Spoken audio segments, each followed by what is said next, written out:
I can tell that they're really invested in making sure that they're doing the good and right thing for the students, family, and community.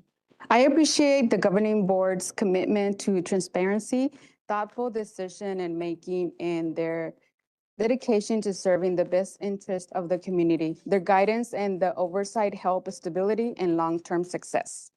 I think they do a very good job making a good decision to support our students and all the staff in Alhambra Elementary School District. What I appreciate most about the governing board is how focused they are on the students, the teachers, the administrators, and the community. There's a lot of different things that we could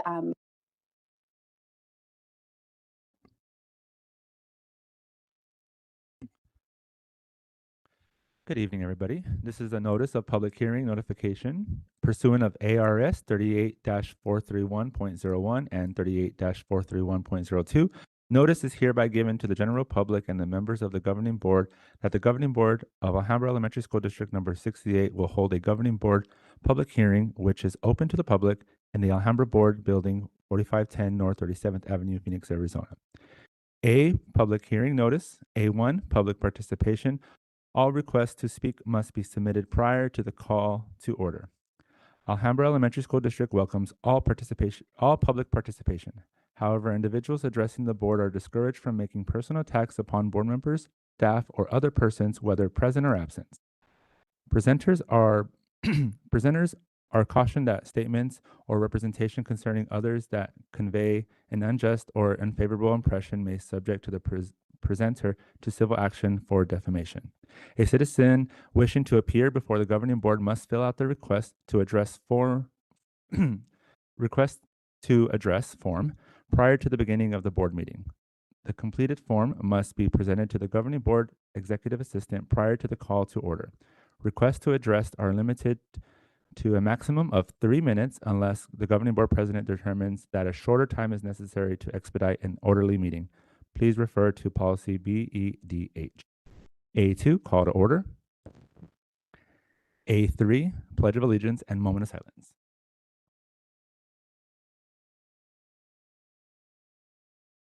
I pledge allegiance to the flag of the United States of America and to the republic for which it stands, one nation, under God, indivisible, with liberty and justice for all. We will now observe a moment of silence.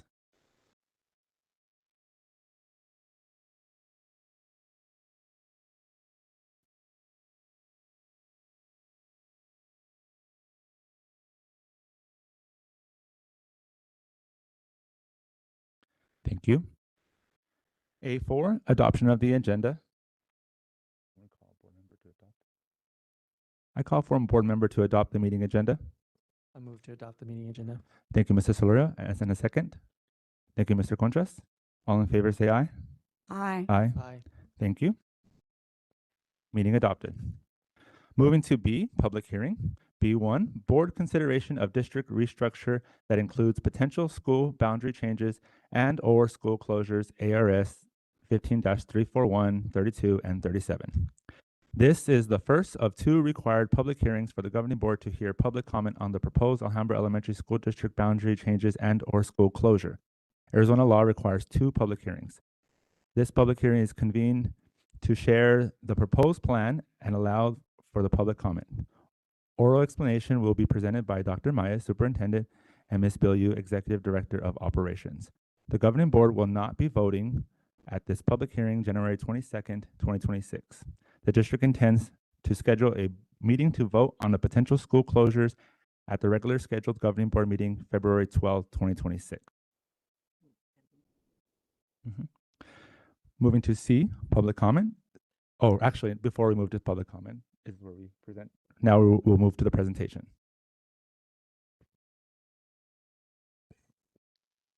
Thank you, President Navarez. Sorry, Ms. Bilyeu. I'm going to introduce, if that's okay. I apologize.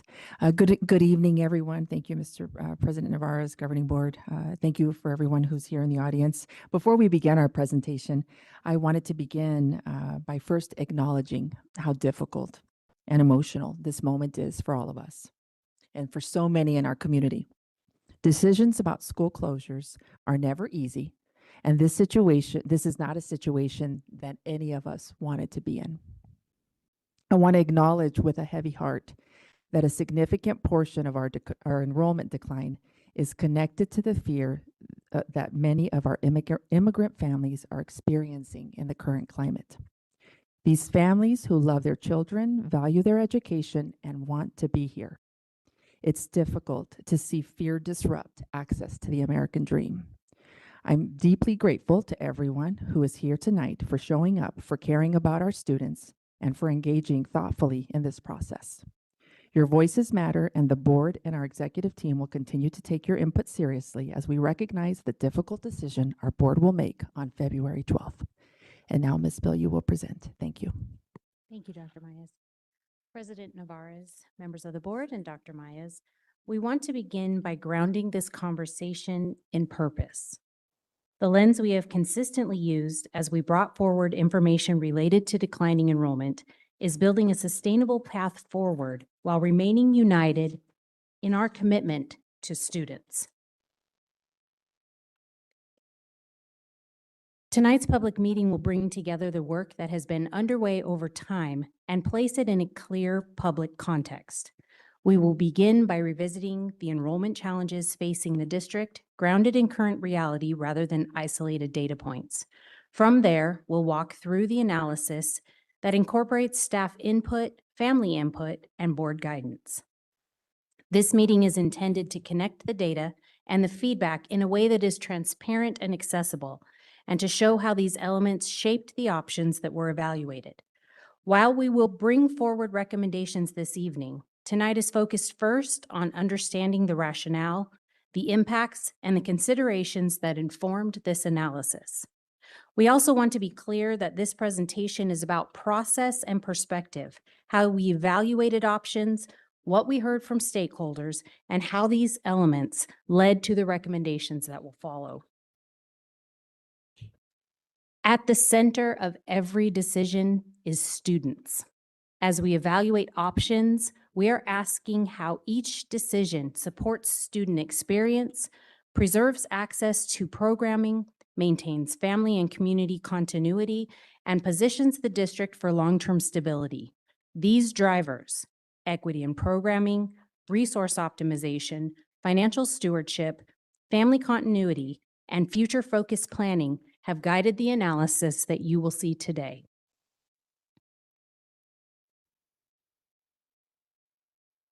This slide shows the scope of factors rather than pointing to a single cause.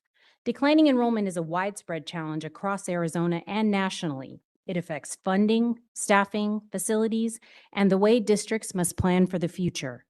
While the causes vary, the impact is shared, and it requires districts to make thoughtful and sometimes difficult decisions. An important local nuance, while declining enrollment reflects multiple factors, in Alhambra, we have seen family mobility related to immigration have a more pronounced impact than in many neighboring districts. Prior to winter break, roughly 1/3 of withdrawal reasons shared by our families referenced immigration-related mobility. We intentionally sought input from staff and families across impacted sites and programs and made information and opportunities for input available through established district channels, including public board meetings and direct outreach. While the process was open to the broader community, the most substantive feedback came from families and staff, those most directly affected by potential changes to student learning, daily operations, and school continuity. Across that input, we heard a strong emphasis on stability and continuity for students, particularly around class size, access to programs, and minimizing prolonged disruption.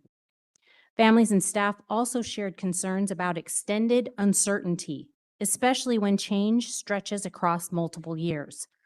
While there is understandable anxiety around transition, the feedback consistently pointed to the challenges created by long, undefined timelines. There was also clear input around equity and access. Stakeholders emphasized the importance of preserving programming, services, and supports regardless of where students are served. We also incorporated input from board members over time, both formally and informally, as part of our analysis. Board guidance consistently emphasized the importance of deliberate, responsible planning rather than a reactive decision-making. There was a clear expectation that any recommendation be grounded in data, sustainability, and long-term district health. We also heard a strong focus on clarity and decisiveness, the importance of avoiding prolonged uncertainty for students, families, and staff, even when decisions are difficult. Finally, board input reinforced the need to protect core programming and student supports while ensuring the district remains fiscally responsible and positioned for future stability. These themes helped shape how we evaluated scenarios and why the recommendations focus on defined transitions, system stability, and long-term capacity. Together, staff, family, and board input helped frame the lenses we use to examine each scenario, which is what we'll turn to next. As part of the work, we looked closely at Valencia, CLA, and Westwood because of a convergence of factors rather than a single issue. These schools are experiencing enrollment trends that create operational and fiscal strain when viewed over time. In addition, the proximity of programs and facilities in this area requires us to consider how to best serve students while using district resources responsibly. We'll stay at a high level here, but everything you're seeing reflects the full enrollment and capacity analysis the district has been reviewing over time. We examined the sustainability of current models, including staffing stability, transportation impacts, and access to programming. These factors were consistently raised through stakeholder input and became central to the analysis. Looking closely at these sites was not about assigning blame or isolating challenges. It was about understanding where the district is most impacted by declining enrollment and where change, while difficult, could lead to greater stability and opportunity moving forward. Valencia Newcomer School was opened in 2018 in response to a very real and urgent need in our district. At that time, Alhambra was enrolling a growing number of upper elementary and middle grade students who were new to the United States, had little or no English, and in many cases had experienced interrupted or limited formal schooling. Our traditional school models were not designed to meet that level of need immediately or effectively. Valencia was intentionally created as a short-term, highly specialized setting where students could build foundational English skills, develop confidence, and prepare to successfully transition into general education at their home schools.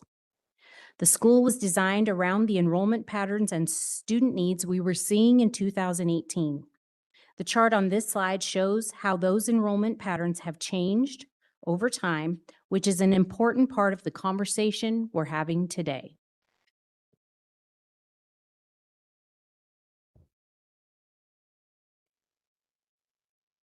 Before we talk about any recommendation, I want to pause on how we approached the work. We used a consistent framework to examine each scenario and understand anticipated system-level impacts. That framework was informed by staff feedback, family input, operational realities, and long-term district capacity. We examined 3 paths: continuing as we are, a gradual, slow roll consolidation, and an immediate consolidation. Each option was reviewed using the same criteria so we could understand not just what changes, but who is affected and how these impacts play out over time. Their criteria naturally grouped into 3 broad areas that came up repeatedly in stakeholder conversations: student and family experience, workforce, operational stability, and financial stewardship and district capacity. Rather than showing all 3 at once, the next few slides walk through each of these lenses individually so we can take time to clearly explain what we saw in each area. This slide focuses specifically on student and family experience, an area that families were clear, very clear, in their feedback. We looked at class size stability, access to programs and supports, and family continuity. Across conversations, families emphasize predictability, access, and minimizing prolonged disruption for students. Under the do-nothing approach, class size instability worsens over time and access to programs remains limited as enrollment continues to decline.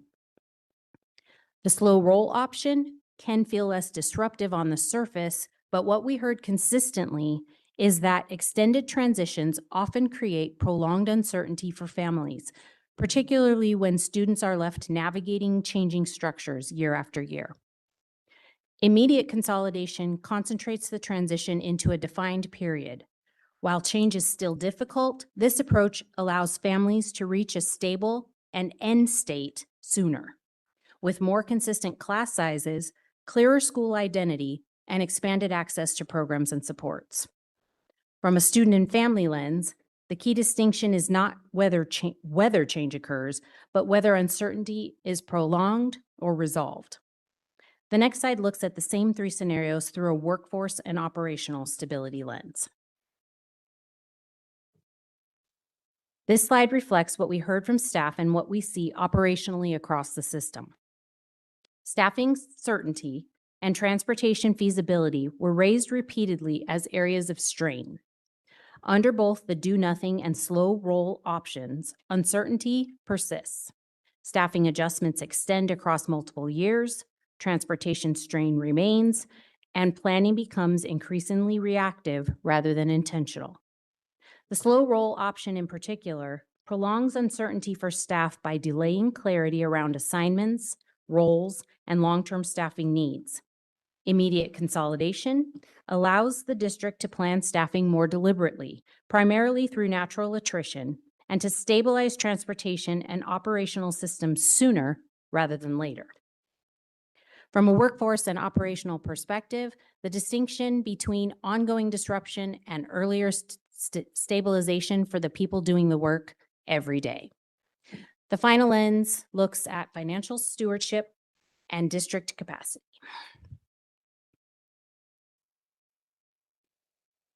This final lens looks beyond a single year and focuses on long-term district capacity.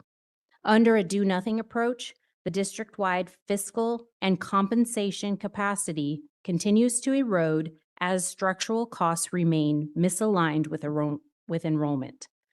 The slow roll option slows that erosion, but does not meaningfully create new recurring capacity. Immediate consolidation is the only scenario that generates recurring capacity at the system level. That capacity supports fiscal sustainability and creates the conditions to stabilize compensation, protect core and whole child programming, and respond more effectively to future enrollment shifts. It is important to note that these impacts reflect system-level modeling and are not expected to occur primarily through natural attrition. No individual staffing decisions or compensation changes are implied. This lens helps explain why financial stewardship and long-term capacity were central considerations in the recommendation you'll see next.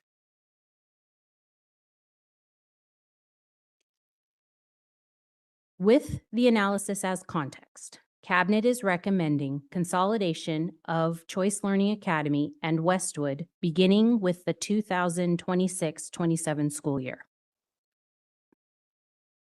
This recommendation is grounded in the comparative work shown on the previous slides.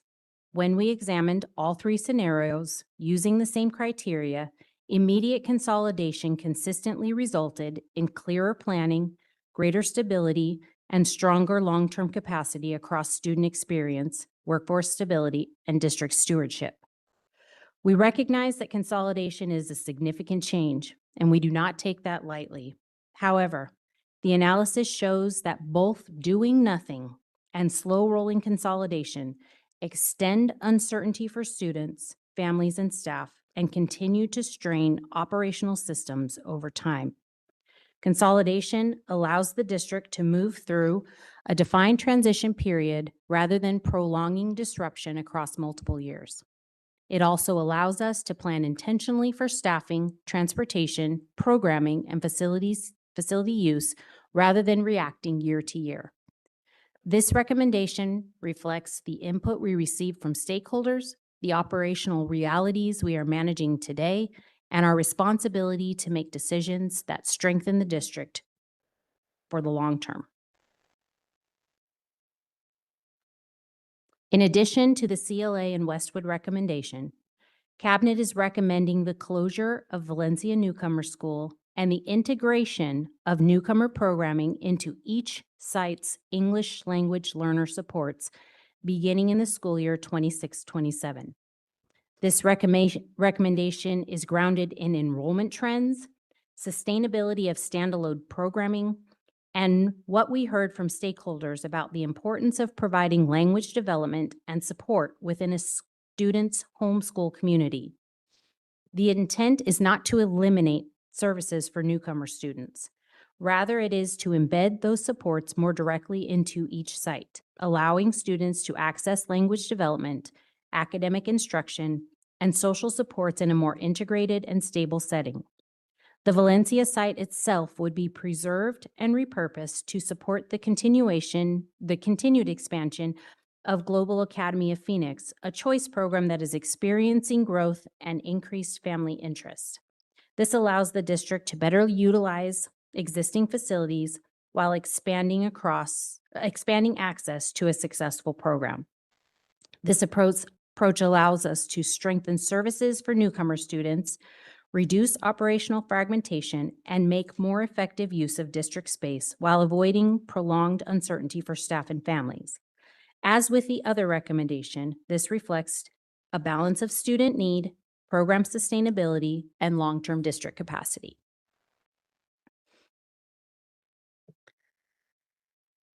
This slide shows the recurring financial capacity created by the recommendations at a high level. You'll see that the capacity comes from two primary sources: salary and benefit savings, which are the largest and most structural cost drivers in our system, and utilities and operating costs associated with maintaining underutilized facilities. For CLA and Westwood, the majority of the capacity is driven by salary and benefit savings, with additional operating savings related to consolidating facilities.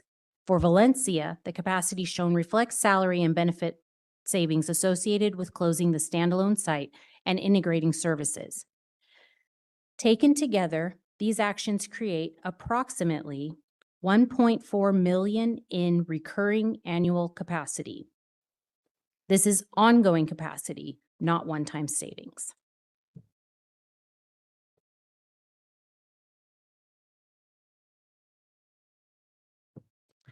We want to pause here to be clear about what maintaining the status quo means in practical terms.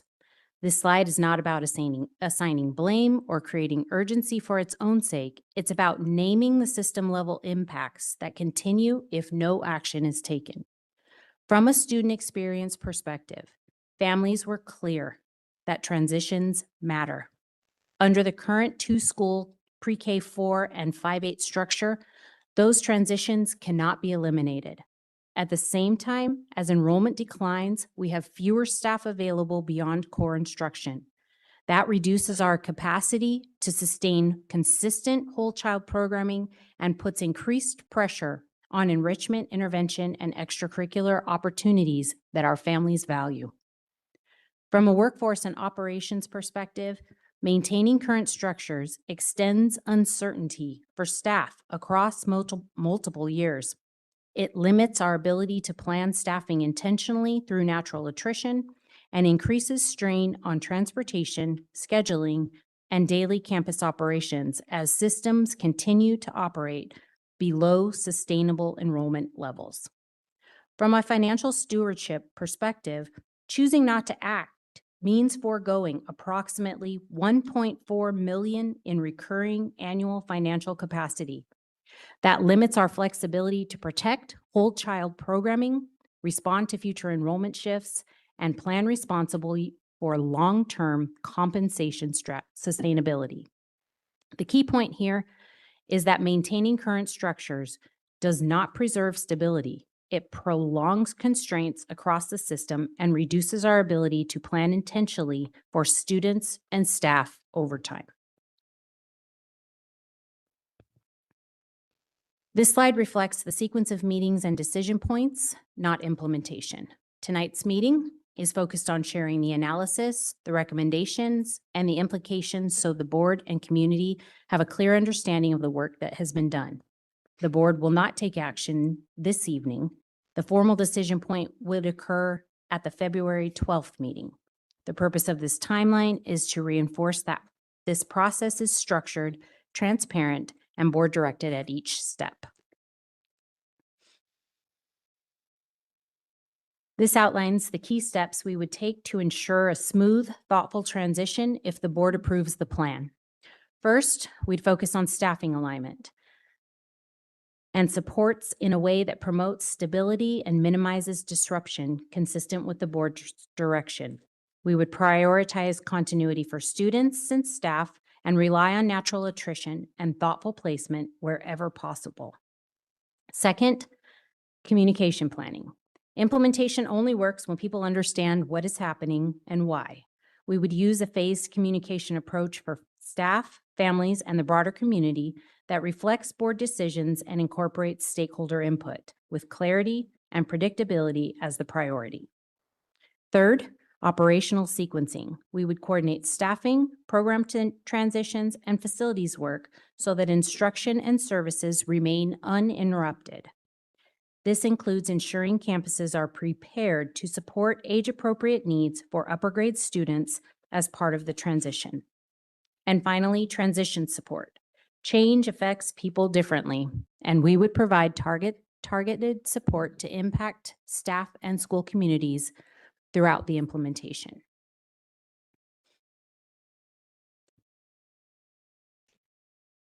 This slide outlines how we would move forward if the board approves the recommendation. At a practical level, this means repurposing the CLA facility so it continues to actively serve the district, housing the Family Resource Center, Alternative Learning Center, health services, and space for training and professional learning. As part of our standard stewardship of the district facilities, the approved build back remediation related to the recent flooding would be completed, with program relocations coordinated alongside that work to ensure the facility is fully operational for the 2026-27 school year. The district would continue to engage superintendent advisory groups and community partners to gather input on the long-term use of the facility, ensuring future space planning reflects both community priorities and fiscal responsibility. We would also work directly with teachers and site staff to identify the most critical instructional elements to carry forward into the consolidated space, focusing on low-cost, high-impact strategies that preserve program quality and ensure continuity for students. Taken together, these steps allow us to move forward thoughtfully and responsibly, making good use of district facilities while keeping students, staff, and families at the center of our work. With that, we are happy to take any questions. Thank you, Dr. Mayes, for your introduction. And thank you, Ms. Bilyeu, for the presentation. We will now be moving to C, public comment, C1, public comment. We have our first one.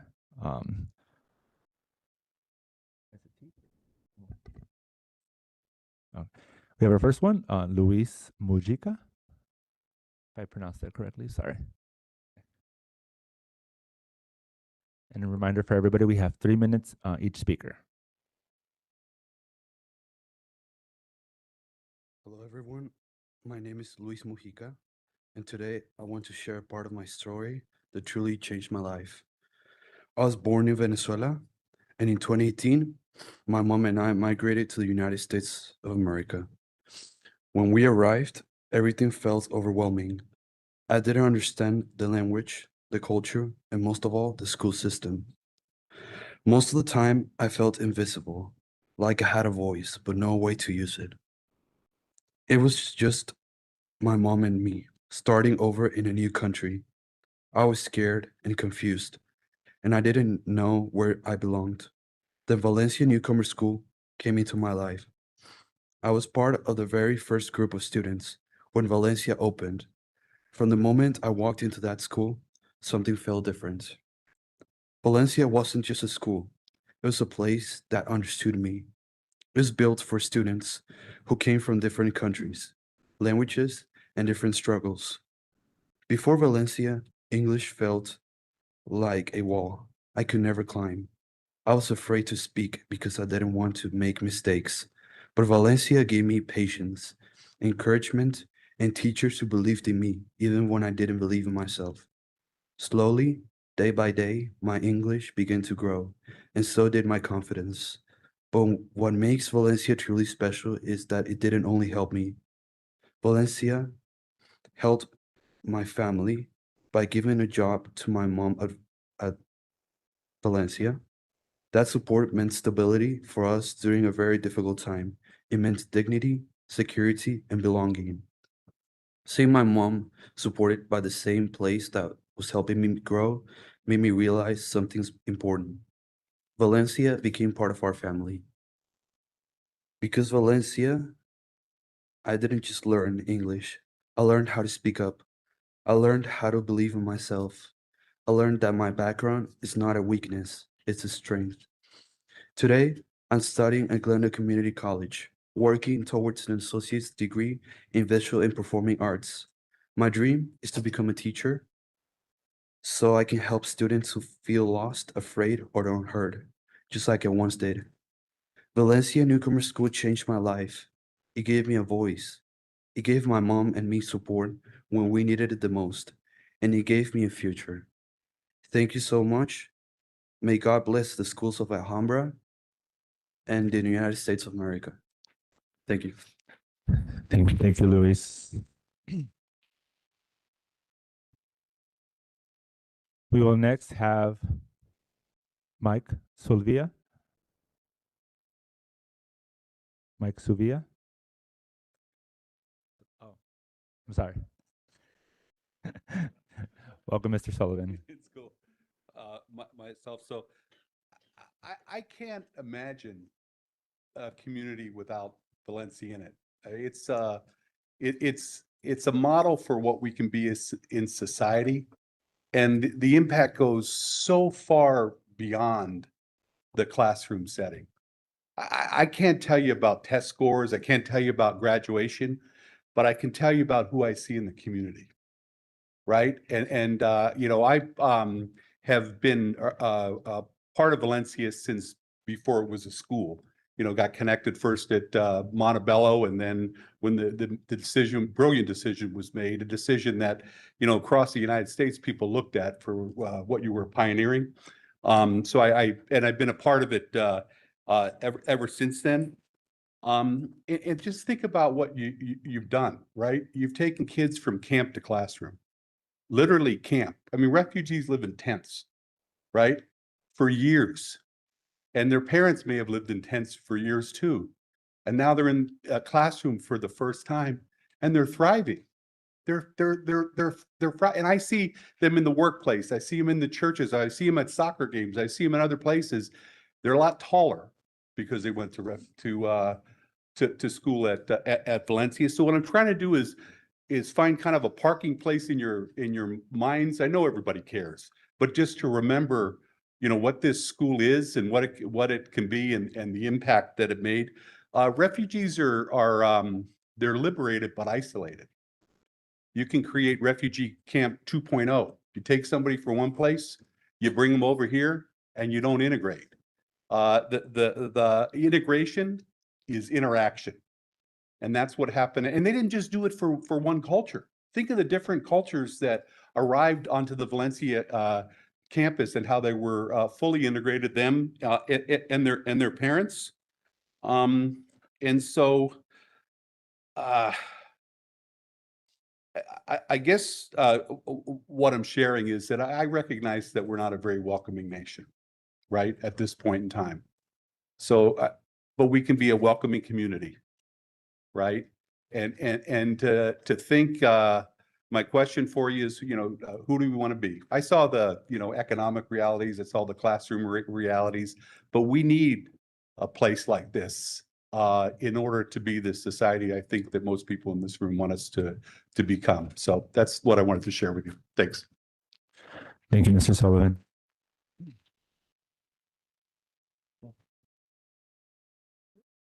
We will now have Sophia Mako.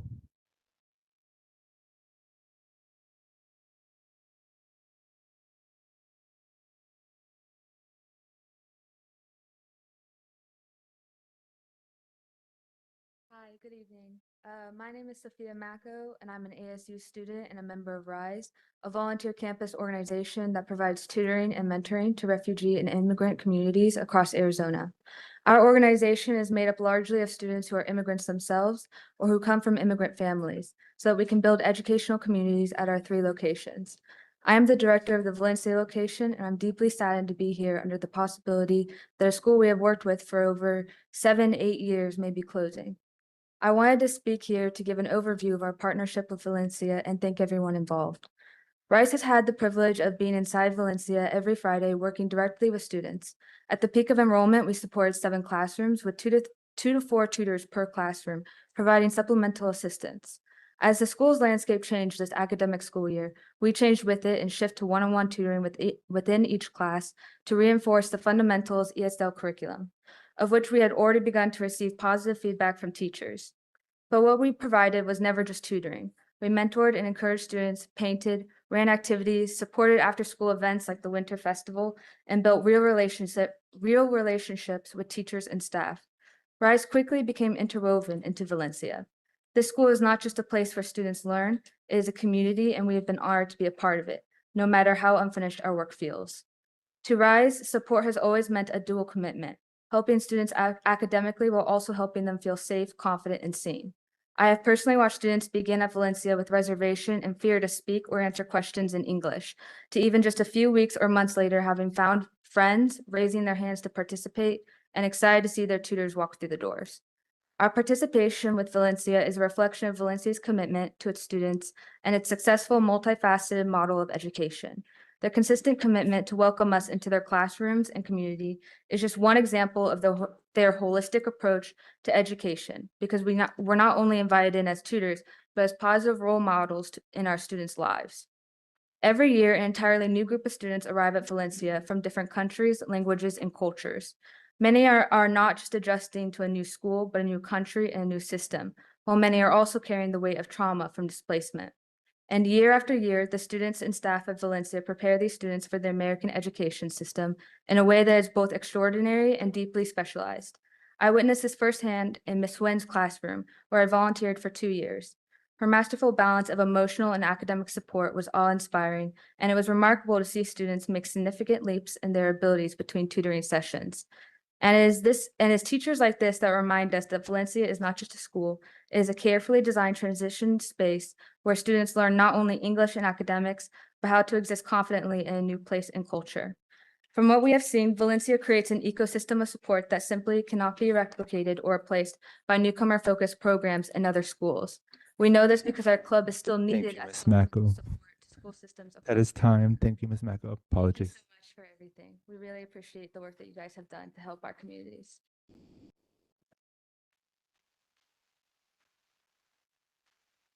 Next, we have Eduardo Martinez.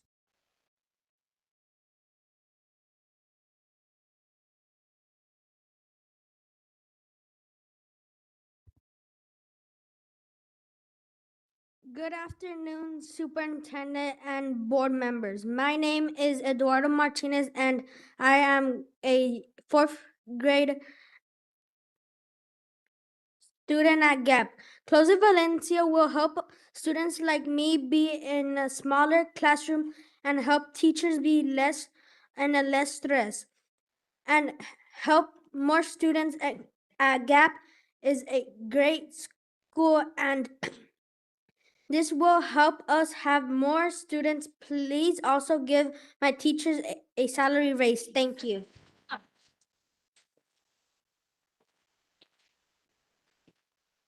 Thank you, Mr. Martinez.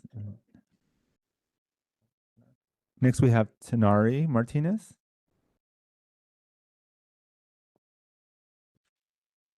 Good afternoon, Superintendent and Board Manager. My name is Chinari Martinez, and I am a second grader student at GAP. Closing Valencia School will be good because GAP can be bigger, and so our teachers can have less students. All of the teachers are great, and this will help our teachers. Thank you. Thank you, Ms. Martinez. And now we have Jose Eduardo Martinez.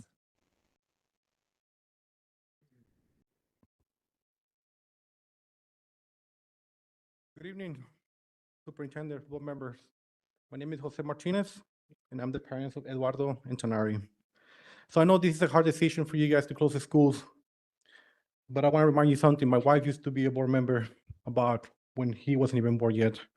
I remember that my wife had to make the decision to bring Valencia newcomers, and that was a great decision, but I believe that school already served the purpose.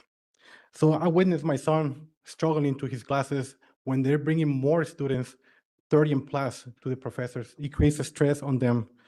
And I can see how they're getting stressed and they're getting more students and more. So I think we have to believe and trust the professors and the teachers. They need to be able to have less students and expand the classrooms.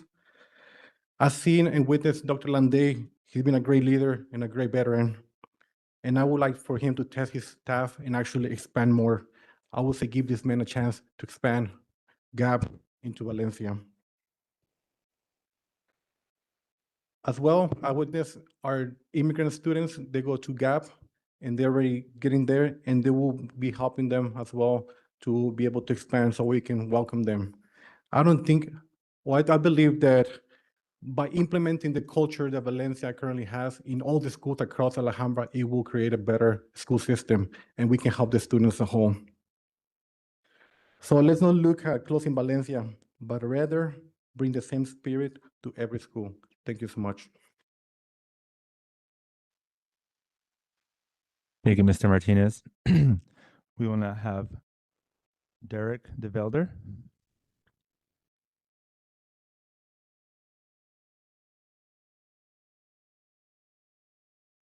The theme we've been hearing, not just a school. My name is Derek DeVelder, and I'm the nonprofit director of Abounding Service, where we bring adult refugees, immigrants, and Americans together in the context of English and citizenship. And we work with Valencia newcomer parents. Not just a school, it's so much more. It's a multi-generational impact of ripples we do see and ripples we don't see. We have had their teachers serve us and serve together with us, not just serving us, but serving together with.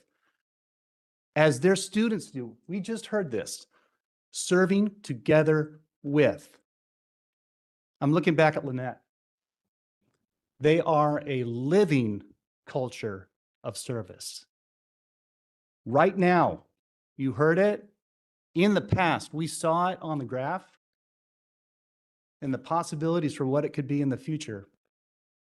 From camp to class to the community. Refugees want to contribute, and they do. And we see that at Abounding Service every day when they go and they volunteer to serve the homeless at St. Vincent de Paul.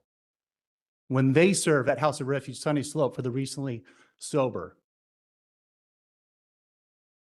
This chance, this meaning, these ripples of impact, please consider this from one leader with a board to another. I want to acknowledge your service, your impact, the ripples of impact you've made from the superintendent to the board members, and the ripples of impact that we will continue to see generation after generation, which we've heard.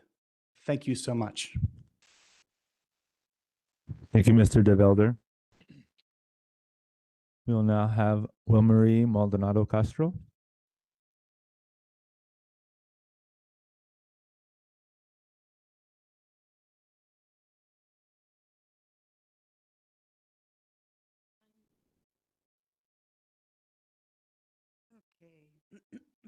Hello, good evening to President Navarez, the superintendent, and the school board members. My name is Wilmarie Maldonado Castro, and I'm speaking today as a toddler mom, as a certified educator, been working in education almost 20 years, and a community member deeply invested in public education. My husband is a proud graduate of Alhambra High School. And over the holiday break, I had the pleasure of watching the last board meeting. So I want to say firstly, like, thank you for your clear love and like dedication to the work that you do. I could see so much of that shine through in what a lot of you were saying and advocating for the students and families here. And thank you for keeping student data and student success like accessible and at the forefront for educating the whole child. I think that's so important, the student performances, all of that. But at the last school board meeting during the study session, which I had to Google, a study session is when we're talking ideas. After one of the ideas that was suggested was the school closures. And it was brought up in a way that felt like it was decided. And I, as a community member, did not appreciate how it happened over winter break and how it kind of felt a little bit hidden, not really made public. I'm not sure how many of us here are actually educators that are involved within the schools and how many of us are family members and community members. I really wonder how many of our community members know what's going on. I have been keeping my ear to what's going on within education, but not all of our families and community members know or have the capacity right now. But to not give them enough notice and to not make the information accessible, I think is a huge disservice. So I was not surprised when on January 12th, I saw the hearing and I felt a deep conviction that I had to come in today. I had to find a babysitter, had to make sure she's good to go so that I could make my voice heard for our families, for our kids, for the community members that care, because they do care, and that don't know what's going on, don't know that their voice means something, that they can come in today, as some of you all have, with your stories and your lived experiences and tell you this matters and that this is important. And I'm going off script here, but that presentation felt very political. Thank you, Ms. Maldonado Castro. My apologies. Thank you. I'll be back. It's okay.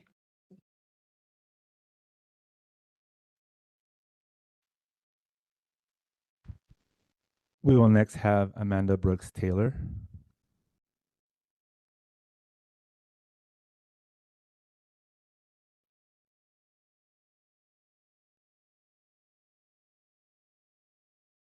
Okay, we'll move on and then maybe we'll come back. We have next Pam Delargy.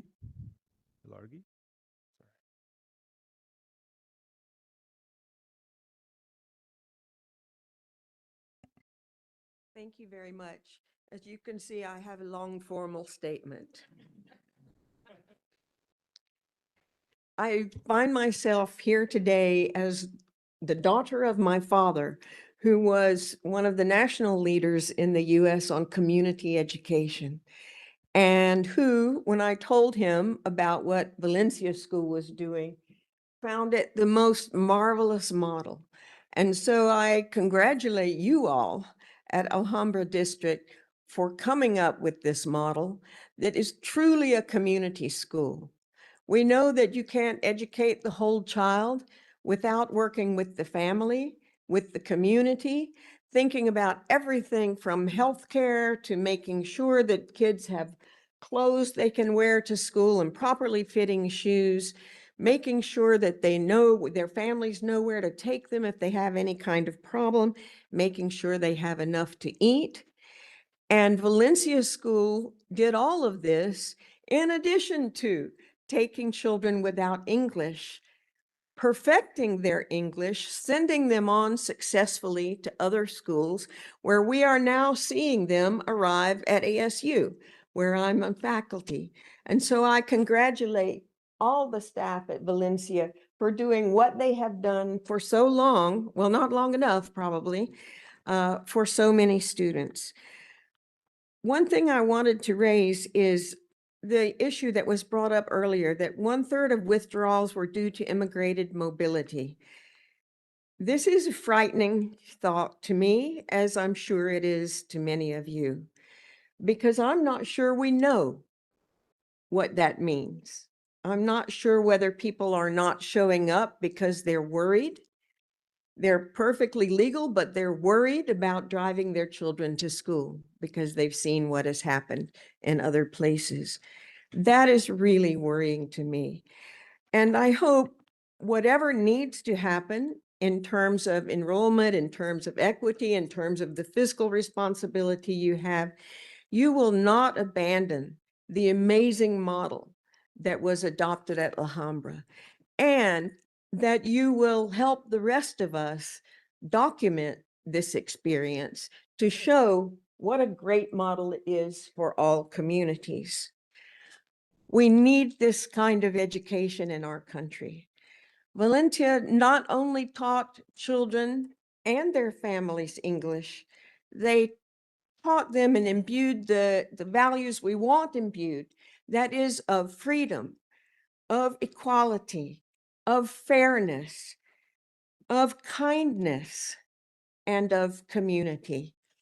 I just want to say that it's one of the happiest places I've ever visited in my life, and I really can't say enough about what the staff has done there. Thank you. Thank you, Ms. Largan.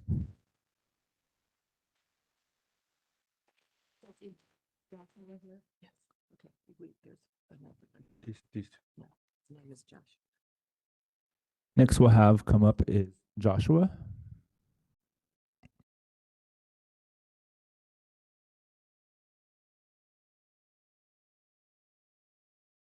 Good afternoon, members of the board and parents present. My name is Joshua David Cárdenas Orduño, and I'm currently a junior at Brophy College Preparatory. I come here not just as a former Valencia student, but as a living proof of what happens when a school chooses compassion over convenience. Valencia is more than the school that taught me English. It was a place where I truly felt like I belonged in this country. Throughout history, dilemmas like this one have crossed the minds of many. This decision is more than political or financial. It is moral. It asks whether, as a community, we should stand for what is right or turn our backs and choose what is easier. So I ask you a simple question. What would Jesus do? One passage that comes to my mind is the parable of the Good Samaritan. A man is left injured on the side of the road. Many people pass by him, but one person, someone from a different culture, someone expected to be his enemy, stops and helps him. That is what Valencia did for me. I arrived at Valencia and I spoke no English. I was confused and unsure of my place. Yet the staff, especially my teacher, Ms. Firm, treated me with such kindness that felt almost unreal. The support my family and I received went far beyond language or clothes. It was patience. It was understanding. It was dignity. During a time of confusion, Ms. Firm saw the potential in me. She believed in that if I had the right tools, I could accomplish great things. She introduced me to the school I attend today, and I can say without a doubt that I would not be here without her. 4 years later, I am now a junior at Brophy College Preparatory. And whenever I reflect of my past, I always think of how I got here. I think of my teacher and the belief she placed in me. The love and care Valencia students received can only be compared to the love a parent has for a child. When I was ready to transition schools, Ms. Lynette personally drove me to different schools to help me find my place. That kind of care is very rare. Although my time at Valencia was short, its impact on who I am today is permanent. And this is only my story. When you combine the hundreds of students Valencia has served, you begin to understand its impact on the Arizona community. Unfortunately, Valencia is now at risk of closing, but Valencia is like no other. Closing it would be more than just replacing another school. It would be losing a place that truly lives out the value of love. Many migrant students carry burdens no child should have, translating for their parents in difficult situations, worrying about finances, or living with constant uncertainty. These realities are often misunderstood, but at Valencia, they are recognized and they are respected. I can tell you from experience that people make assumptions the moment they hear your accent. They assume you're an educator or incapable. At Valencia, you are told the opposite, that you are capable, intelligent, and worthy of opportunity. Although enrollment numbers may be fluctuating due to recent political policies, Valencia was created for moments like this, when the need is at its greatest. Even if the numbers are smaller, its impact will continue to be profound, not only in Arizona, but in the nation. I respectfully ask this board to continue searching for alternative solutions rather than closure. The fact that I am standing here today is because of Valencia's impact in my life. Even though I no longer attend Valencia, I will continue to advocate for it because once a lion, always a lion. Thank you very much for it. Thank you, Joshua.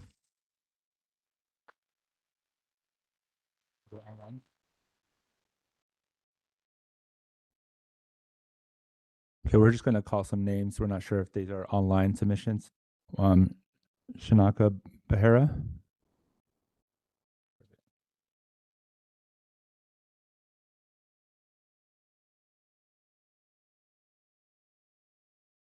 Good afternoon. My name is Sean Behera. I'm a student at Arizona State University and a member of the RISE organization on campus. This is an organization focused on tutoring and mentoring students in refugee communities across Arizona. In my time volunteering with RISE, their partnership with the Valencia Newcomer School provided me with some of the most fulfilling and impactful experiences in my life. Every Friday morning, RISE tutors would spend time with the kids, fostering their academic growth in countless ways. From spending time with the kids, understanding math problems, learning how to spell and read, all with the correct pronunciation. And with each lesson, there were so many barriers to overcome. There were social barriers, there were language barriers, and cultural barriers that all made learning in a new school significantly harder for these students. But with their time at Valencia, these students were able to get profound help that they deserved. It was incredible to see how fast the students were able to progress throughout tutoring sessions, and that is all due to the community they formed between the students, the dedication and hard work of the teachers, the relationships built between the students and tutors, and the encouraging and learning environment of Valencia Newcomer School. The school has truly made an incredible impact on the refugee community when the students and their families. And at RISE, we would love to continue helping with this cause as long as possible. Thank you very much. Thank you, Mr. Behera.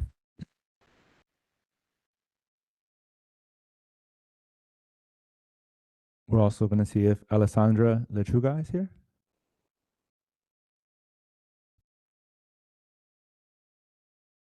Sorry. Oh, that's right. You're right. We will read Ms. Lechuga's comments. Valencia has been an incredible partner to RISE, working together to support and uplift immigrant and refugee communities through education and collaboration. This partnership has created a space where growth and learning happen on all sides, not just for students, but for tutors as well. The school has played a huge role in building students' confidence by providing consistent support, resources, and encouragement, showing them that their education truly matters and that they are capable of success. As a tutor, I learned that teaching is a two-way process. While I help students academically, I also learn from their experiences, perspectives, and resilience. I am truly honored to be part of RISE and to work alongside Valencia in helping uplift immigrant communities while growing together through shared learning.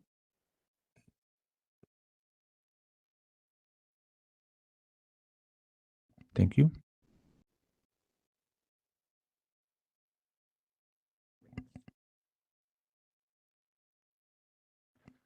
Let's go to check to see if Jamie Hemphill is here by any chance. Okay. My name is Jamie Hemphill. I spent 6 of the 9 years Valencia Newcomer School has been open as an educator there. That experience shaped my career. During that time, I became an expert in English learner instructional strategies and earned my master's in TESOL, T-E-S-O-L. I now serve as a district coach in another district, supporting teachers with the skills I learned at Valencia. Valencia is a unique and intentional place. It was established to support recent immigrant and refugee students by helping them learn English and adapt to the U.S. school system before transitioning to neighborhood schools using small group instruction, personalized support, and a community-centered approach. When students arrive, many do not speak English at all and are adjusting to new cultures, new expectations, and often trauma from displacement. Valencia provides not only academic support, but the social, emotional, and cultural scaffolding they need in that first critical year. Closing the school will remove a program that has helped students find their voices and gain confidence before joining mainstream classrooms. While enrollment numbers have dropped due to federal policy changes that have halted many new arrivals, this temporary decline does not erase the ongoing need for specialized newcomer support. This school has produced educators like me who use our Valencia experience to live practices district-wide and has directly impacted families by welcoming them into a supportive, culturally responsive community. I understand the board's focus on sustainability and continuity, and I appreciate the careful planning underway. However, I urge you to consider not just enrollment figures, but the specialized mission and lasting impact of this program on students, staff, and families. Rather than closing the model entirely, I hope the board will explore ways to preserve or transition the important services it provides. Thank you for your time and thoughtful consideration.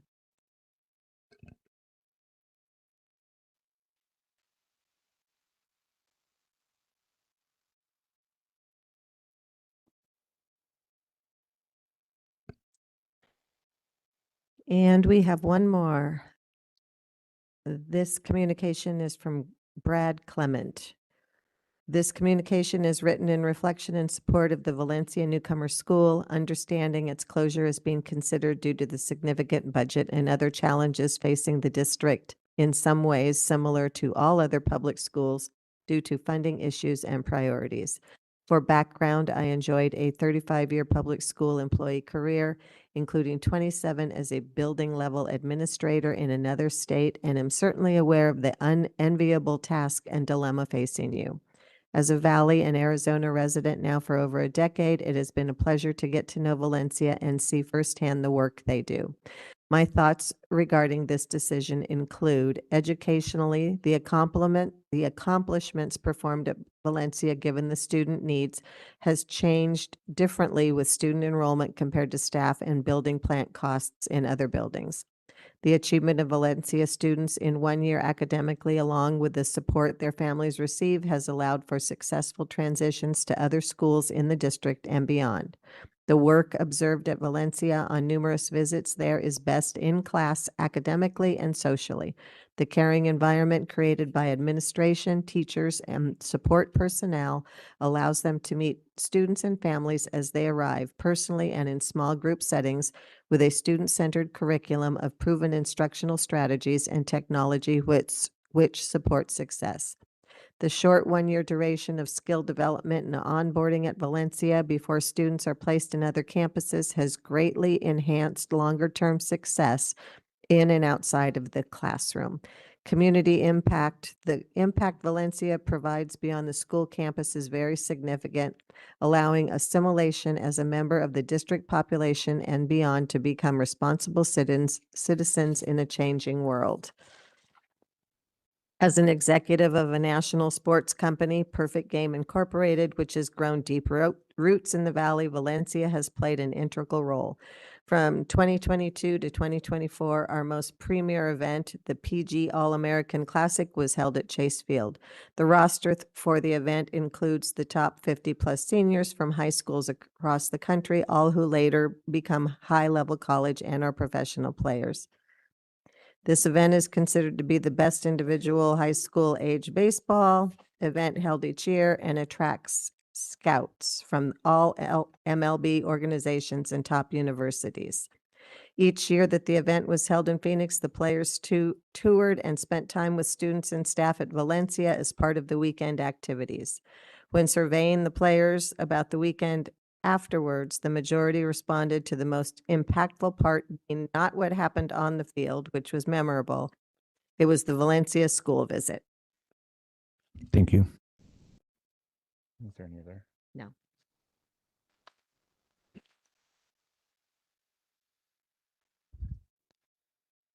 Moving on to D, public hearing closing. D1, schedule legal process for board consideration of potential school closures. Recommended action pursuant of ARS 15-341A32 that the governing board schedule a public hearing on to consider potential school closures to be held prior to the time and at the location of the board already regularly scheduled board meeting on February 12th. That the board approve the superintendent or designee to provide required legal notice of the public meeting to consider potential school closures. Based on information that was studied, a plan to address the findings and potential impact to the district has been created. The district administration recommends the governing board call a public hearing to share the proposed plan to discuss the potential school closure or closures and repurposing of Valencia Newcomer School and Choice Learning Academy and allow for public comment on Thursday, February 12th, 2026 at 6 p.m. Is it going to be at Choice Learning Academy? I call for a motion that the governing board schedule a public hearing to consider potential school closures to be held prior to the time at the location of the board's already regular scheduled board meeting on February 12th, 2026. I call for a motion that the governing board schedule a public hearing on to consider potential school closures to be held prior to the time and at the location of the board's already regularly scheduled board meeting on February 12th, 2026. Thank you, Mrs. Flora. Do I have a second? A second. Thank you, Ms. De Ocampo. All in favor say aye. Aye. Aye. All opposed say nay. Motion passed. D2, adjournment. Do I have a motion to adjourn? I move that we adjourn the public hearing.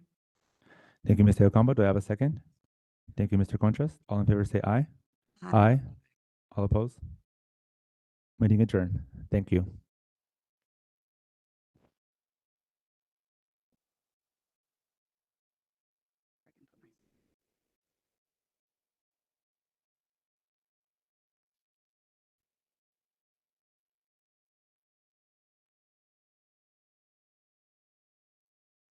I'm very thankful for the board members because they help fund for sports and after-school activities. And that has helped me a lot throughout the years. And without it, I don't think I would be a AAA student. I really appreciate the dedication of the board members. I can tell that they're really invested in making sure that they're doing the good and right thing for the students, family, and community. I appreciate the governing board's commitment to transparency, thoughtful decision and making, and their dedication to serving the best interest of the community. Their guidance and the oversight help stability and long-term success. I think they do a very good job making a good decision to support our students and all the staff in Alhambra Elementary School District. What I appreciate most about the governing board is how focused they are on the students, the teachers, the administrators, and the community. There's a lot of different things that could cause us to lose focus, and they are always steadfast in their commitment to our students and our teachers and our administrators. So we thank them for that. What I appreciate about the governing board is that they give us first our learning and everything, put us first of their work and their job, and give us the learning that we need in teaching and wants us to be successful in life. We are so appreciative of our governing board members. Their job is definitely not easy, and sometimes they are met with some difficult decisions, and I know that we can trust they always have our community's best in mind. Whenever there's something we need or we have a concern, they show up and they're right on the spot. They love and appreciate CGP, so we love and appreciate our governing board. What I appreciate about the governing board members is the time and the thought they put into decisions that benefit the kids, the school, and the district as a whole. I like going to school knowing everything here was built on the hard work the board members do to better our district. I'm very thankful for the board members because they help fund for sports and after-school activities, and that has helped me a lot throughout the years. And without it, I don't think I would be a AAA student. I really appreciate the dedication of the board members. I can tell that they're really invested in making sure that they're doing the good and right thing for the students, family, and community. I appreciate the governing board's commitment to transparency, thoughtful decision and making, and their dedication to serving the best interest of the community. Their guidance and the oversight help stability and long-term success. I think they do a very good job making a good decision to support our students and all the staff in Alhambra Elementary School District. What I appreciate most about the governing board is how focused they are on the students, the teachers, the administrators, and the community. There's a lot of different things that could cause us to lose focus, and they are always steadfast in their commitment to our students and our teachers and our administrators. So we thank them for that. What I appreciate about the governing board is that they give us first our learning and everything, put us first of their work and their job, and give us the learning that we need in teaching and wants us to be successful in life. We are so appreciative of our governing board members. Their job is definitely not easy, and sometimes they are met with some difficult decisions, and I know that we can trust they always have our community's best in mind. Whenever there's something we need or we have a concern, they show up and they're right on the spot. They love and appreciate CGP, so we love and appreciate our governing board. What I appreciate about the governing board members is the time and the thought they put into decisions that benefit the kids, the school, and the district as a whole. I like going to school knowing everything here was built on the hard work the board members do to better our district. I'm very thankful for the board members because they help fund for sports and after-school activities, and that has helped me a lot throughout the years. And without it, I don't think I would be a AAA student. I really appreciate the dedication of the board members. I can tell that they're really invested in making sure that they're doing the good and right thing for the students, family, and community. I appreciate the governing board's commitment to transparency, thoughtful decision and making, and their dedication to serving the best interest of the community. Their guidance and the oversight help stability and long-term success. I think they do a very good job making a good decision to support our students and all the staff in Alhambra Elementary School District. What I appreciate most about the governing board is how focused they are on the students, the teachers, the administrators, and the community. There's a lot of different things that could cause us to lose focus, and they are always steadfast in their commitment to our students and our teachers and our administrators. So we thank them for that. What I appreciate about the governing board is that they give us first our learning and everything, put us first of their work and their job, and give us the learning that we need in teaching and wants us to be successful in life. We are so appreciative of our governing board members. Their job is definitely not easy, and sometimes they are met with some difficult decisions, and I know that we can trust they always have our community's best in mind. Whenever there's something we need or we have a concern, they show up and they're right on the spot. They love and appreciate CGP, so we love and appreciate our governing board. What I appreciate about the governing board members is the time and the thought they put into decisions that benefit the kids, the school, and the district as a whole.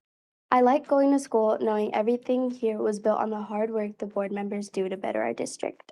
I'm very thankful for the board members because they help fund for sports and after-school activities, and that has helped me a lot throughout the years. And without it, I don't think I would be a AAA student. I really appreciate the dedication of the board members. I can tell that they're really invested in making sure that they're doing the good and right thing for the students, family, and community. I appreciate the governing board's commitment to transparency, thoughtful decision and making, and their dedication to serving the best interest of the community. Their guidance and the oversight help stability and long-term success. I think they do a very good job making a good decision to support our students and all the staff in Alhambra Elementary School District. What I appreciate most about the governing We'll go ahead board and is get how started in focused about they 1 are minute. on Give everybody students, the notice. We'll start in teachers, 1 the minute. administrators, and the community. There's a lot of different things that that could cause us to lose focus, and they are always steadfast in their commitment to our students and our teachers and our administrators. So we thank them for that. What I appreciate about the governing board is that they give us first our learning and everything, put us first of their work and their job, and give us the learning that we need in teaching and wants us to be successful in life. We are so appreciative of our governing board members. Their job is definitely not easy, and sometimes they are met with some difficult.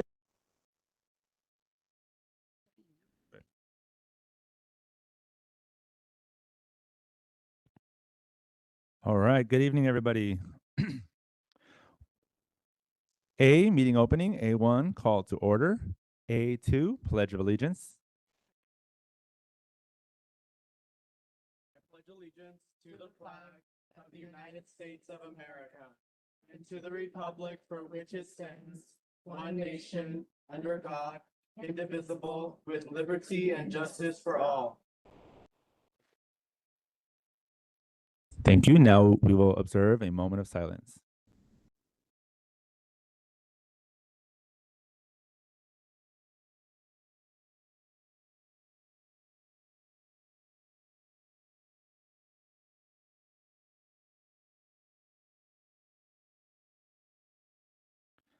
Thank you.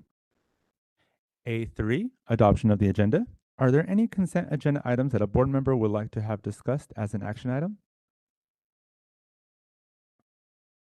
Hearing none. Do I have a motion that the governing board adopt the meeting agenda? I move that we adopt the meeting agenda. Thank you, Ms. De Ocampo. So I have a second. Thank you, Mr. Conchas. All in favor say aye. Aye. Aye. Thank you. Motion passed. Or meeting adopted. Moving to A4, election of 2026 governing board officers. Election of president and vice president for 2026. The governing board shall elect from amongst the membership of the board a president. The new president of the board shall take office upon election. The board shall then elect a vice president. The officers of the board shall hold office for a term of 1 year and until their successors are elected. We will begin with nominations for board president. Just 1 second, if that's okay. I will call for a nomination and then ask if there are any other nominations for president of the board before we take an official vote. May I have a nomination of president of the board?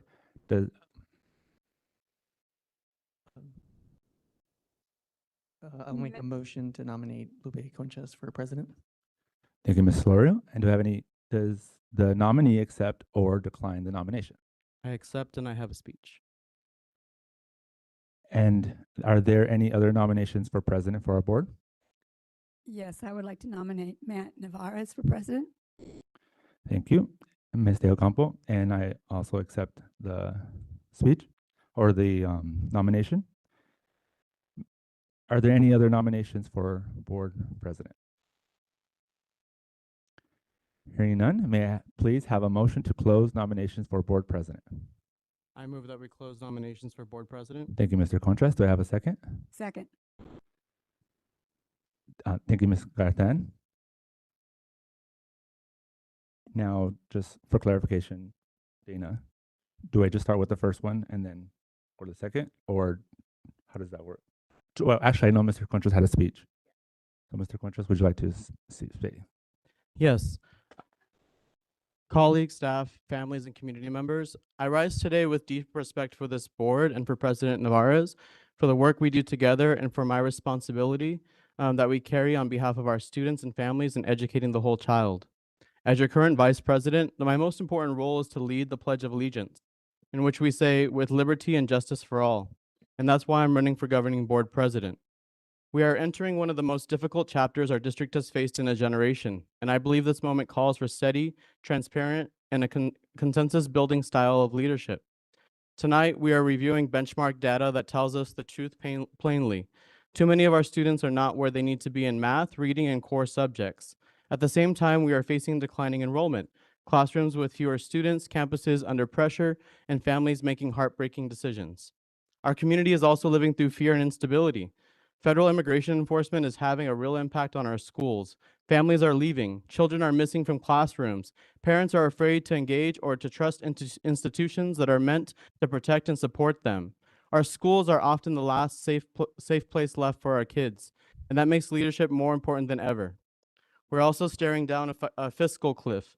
ESSER pandemic funding is essentially gone. The budget realities ahead are serious, and at the same time, the state's voucher system continues to drain resources from public education, resources that should be invested in our neighborhood schools and our children. We have also continued to enable the insufficiencies of the Arizona School Boards Association without any real accountability, and we still pay them about $20,000 a year. As we just heard in the public hearing, we're faced with decisions as serious as the potential closure of two campuses. These are not abstract numbers or line items. These are schools, communities, educators, and families whose lives would be deeply affected. Decisions of this magnitude should not be rushed, predetermined, or made behind closed doors. Our community deserves transparency, clear communication, and meaningful engagement before any irreversible action is taken. We're also in a moment of transition. One of our board members has resigned, and we will soon welcome a new colleague to this table. If elected your governing board president, I'm committed to working closely with our new board member to ensure a strong and thoughtful onboarding, so that they are supportive of our mission of educating the whole child, that they are informed, that they are prepared, and that they are ready to serve our community from day one. I also want to celebrate the passage of our override election and the many doors that I knocked and the folks that I talked to in support and love for our schools. If elected governing board president, I will lead with urgency, transparency, and a community at the center. That means, 1, fighting for cost of living adjustments so our educators and staff can afford to stay in the communities they serve. 2, ensuring budget decisions are data-driven, especially when they involve campus closures or major restructures. 3, expanding community outreach input before any irreversible decisions are made. 4, leading the effort to thoughtfully and responsibly move the Alhambra Resource Center to Phoenix so that it better serves families and we can apply for more grants. I lost count, but the next one is protecting and expanding arts, music, PE, math, and enrichment electives, and also preserving before and after school care, preschool, and Head Start funding, because early investment changes lives, it improves literacy, and helps sustain and promote K-12 enrollment. Also, I want to be clear about how I see leadership in this moment. I do not believe in leading alone. I believe in leading together. That's why if elected governing board president tonight, I respectfully ask my good friend and my colleague, Mr. Navarez, to join me as governing board vice president. Our district will be stronger with collaboration, shared responsibility, and united leadership team working in service of all of our students. These are not normal times. They demand clarity, courage, and the ability to bring people together, even when decisions are hard. I'm fully ready to lead us through what's ahead with honesty, compassion, resolve, and hard work. My commitment is to put this position first, to attend every board meeting in person, meet with the superintendent biweekly or more frequently. I respectfully ask for your support tonight. Thank you. Thank you, Mr. Conchas. Did you want to share anything, or I can just add? No? Okay. Well, just don't have the statement prepared, but overall, I want to continue this position as the president, one, because I have been developing myself as a leader to be available for our community, for our staff. I have built great relationships with the cabinet team and Dr. Mayes, and there are just a lot of things that I know we have ahead of us, and I know I'm up for that challenge. I do lead with thoughtfulness, I lead with integrity and compassion. I also want to continue fostering collaboration between the board and between our community partners. And I know that our district is physically responsible, but I want to make sure that it's we have long-term planning discussions for the next 5 to 10 years. And so while I appreciate this experience so far, and Mr. Conchas' words, I do want to serve again as this board president, and I will do so with, of course, the board's vote. But if otherwise, I definitely would be serving in the best capacity I can as a leader. Thank you.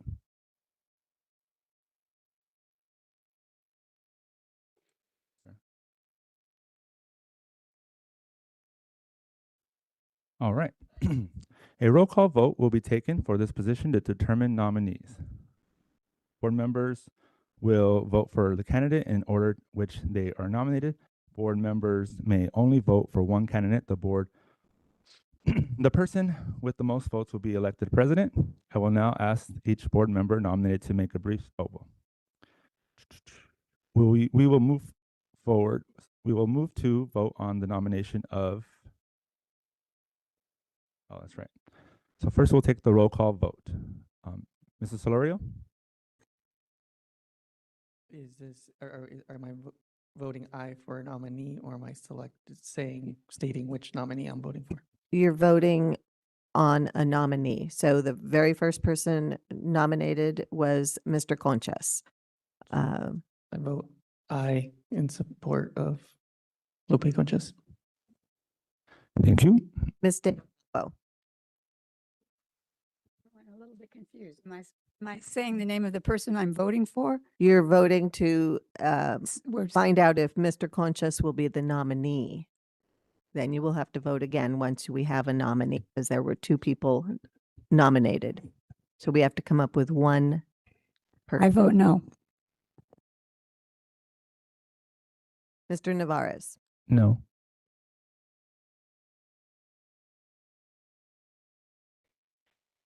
The other nominee is Mr. Navarez. Mr. Conchas needs to. That was Mr. Conchas. No, but he has to say his roll call vote. Oh, Mr. Conchas, sorry. Yes. The other nominee, Mr. Navarez, Mr. Solario, No. Ms. De Ocampo, Yes. Mr. Conchas, No. Mr. Navarez. Yes.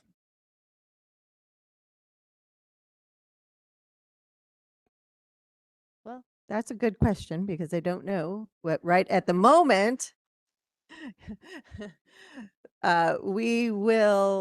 will have to stand as it is right now because neither one of them was nominated to be the nominee for president, which would not allow us to also vote for a new vice president. So for the remainder of this meeting, Mr. Navarez will continue as the board president.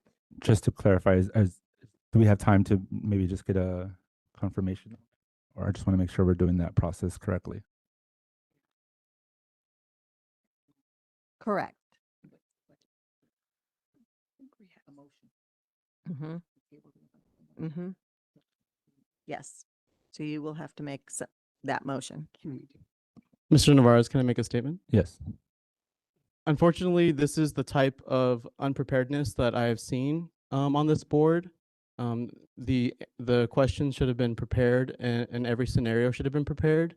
And I feel that as board president, should have been prepared for a tie vote. Thank you.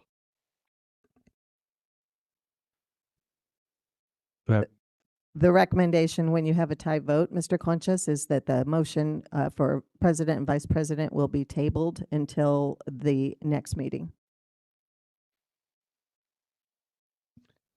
I make a motion to table the motion to select a nominee for the next governing board meeting.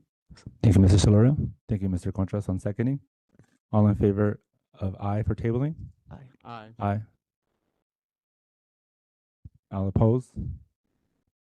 Motion passes. Motion's tabled. All right, moving to B, presentation. B1, student recognition. We will have educational services present.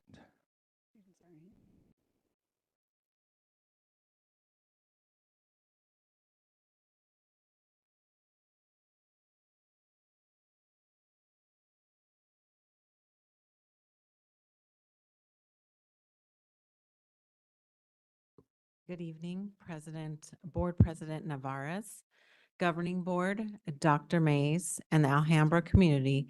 Welcome to our honoring of our 4 students and teachers. This evening, we would like to take a moment to celebrate outstanding academic achievement.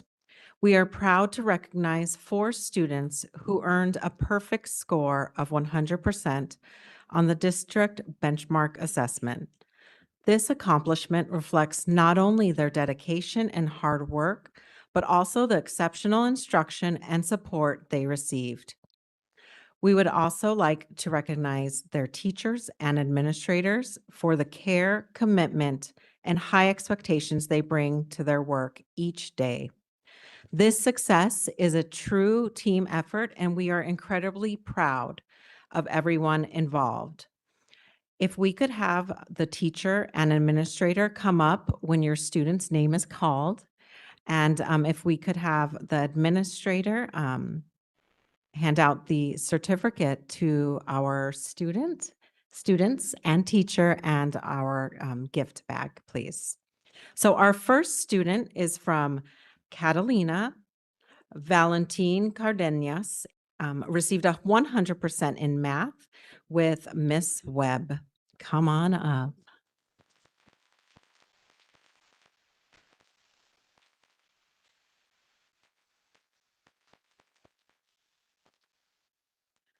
Our next student is from Cordova. Gael Diaz Landeros earned a 100% in ELA with Miss Snyder.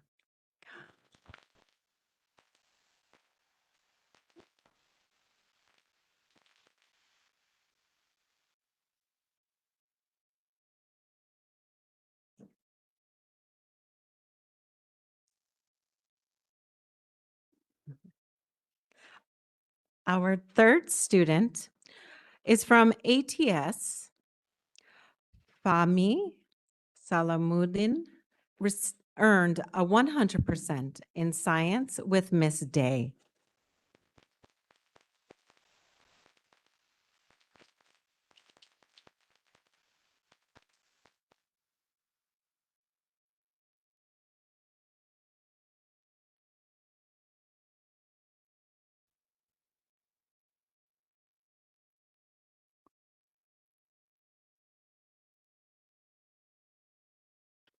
And our last student is from GAP.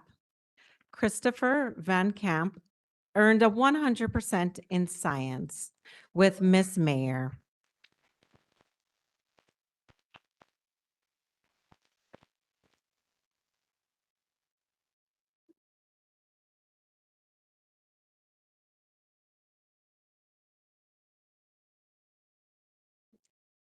Congratulations to our students, teachers, administrators for their hard work.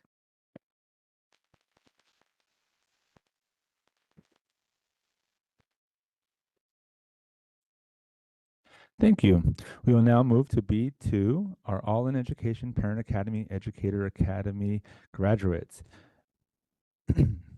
We will have Ms. Wanger present about the graduates.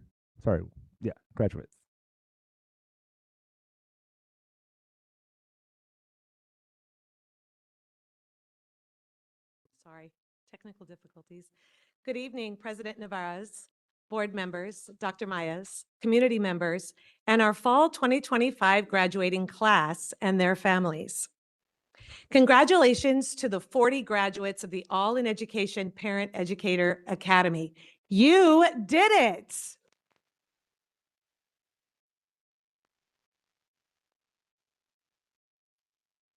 Tonight, we celebrate not only your completion of the program, but a historic milestone. This is the largest graduating class in Alhambra Elementary School District history. That alone speaks volumes about your commitment, perseverance, and belief in the power of education. The All in Education Parent Educator Academy was created with a clear purpose: to empower parents as partners in learning, leaders in their homes, and advocates for their children and their children's schools. This program goes beyond workshops and classes. It builds confidence, knowledge, and community. Through this academy, parents gain a deeper understanding of how schools operate, how to support learning in their homes, and how to use their voice to positively impact their children's educational journey. Over the course of this program, you have shown up. Sometimes after long work days, while balancing family responsibilities and despite life's many challenges, you leaned into learning. You asked questions and you supported one another and modeled for your children what it means to be lifelong learners. This is powerful. Tonight, we celebrate your success, but we also celebrate what comes next. The impact of this achievement will be felt far beyond this room tonight. Your children will see your dedication. Our schools will feel your empowerment and your engagement. Our community will be stronger because of your leadership. To our graduates, thank you for being all in. Thank you for believing in yourselves, in your children, and in the importance of education. We are incredibly proud of you, and we are honored to walk alongside you as you continue your journey. Congratulations once again, class of 2025, the All in Education Parent Academy Award, Parent Educator Academy winners and graduates.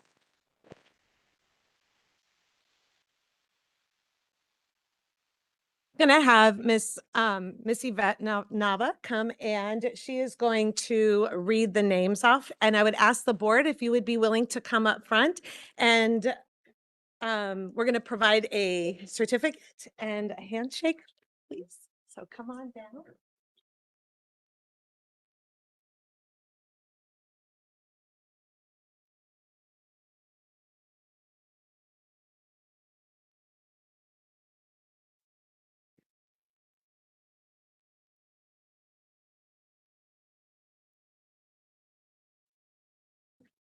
Margarita Alvidres.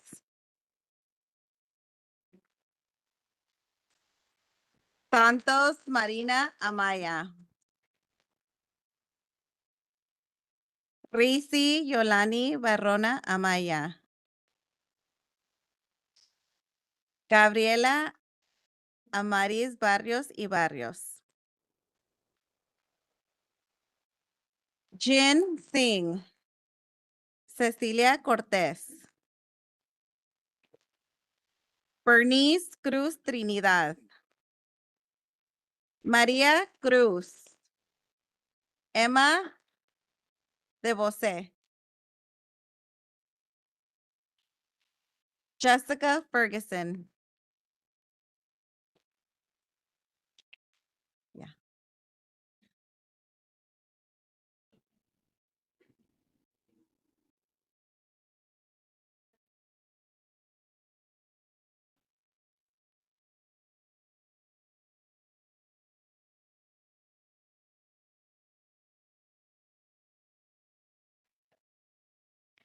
Rubilia Flores.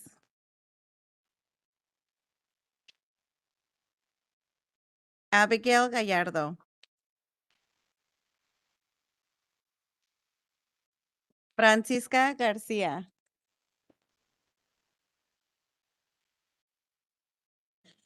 Maricruz García.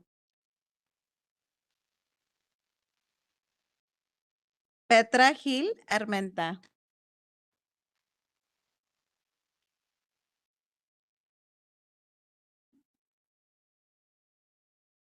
Floricelda Gómez. Elsie González. Adilene Hernández. Daisy Hernández. Fernanda Hernández Beltrán. Francisca Angélica Ibarra Cohen.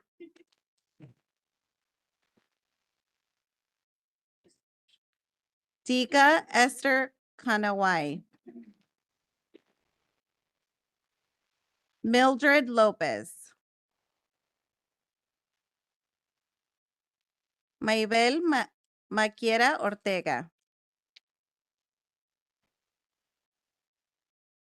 Isabel Márquez Romero. Tamara Mejía.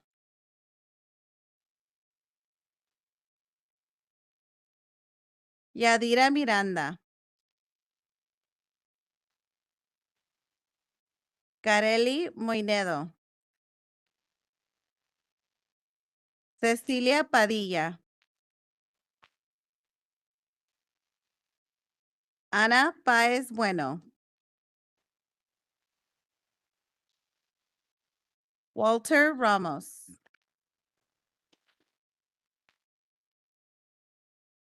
Eduardo Reyes Maldonado. Amilcar Rodríguez. María de la Luz Lorena Rodríguez Salazar.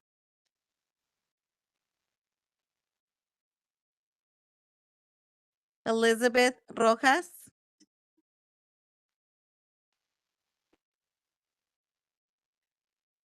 María Salas.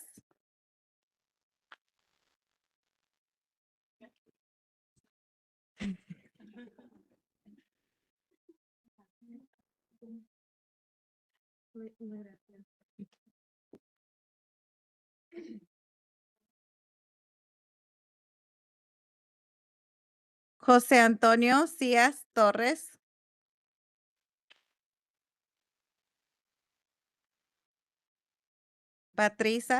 Patricia Uyola.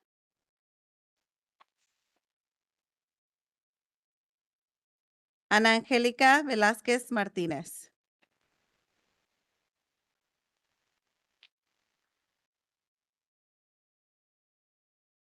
If we can all, si se meten de este lado para tomar una foto. Sí, enfrente de la mesa, todos juntos, por favor.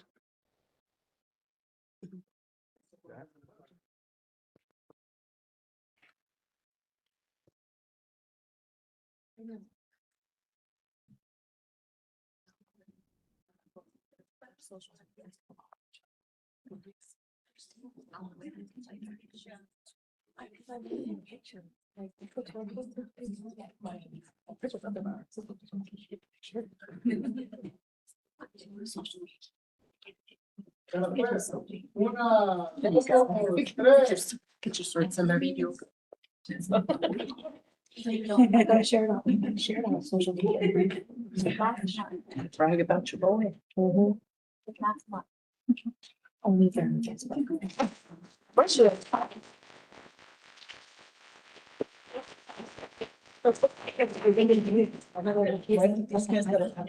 Exactly. Steps are great, but where's it's Gabriel's. I'm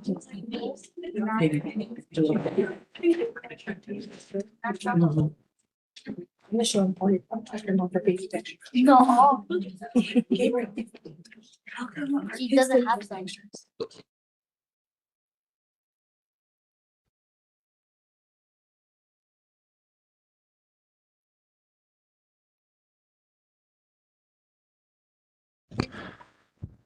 Thank you. Thank you for that wonderful presentation to all of our parent graduates.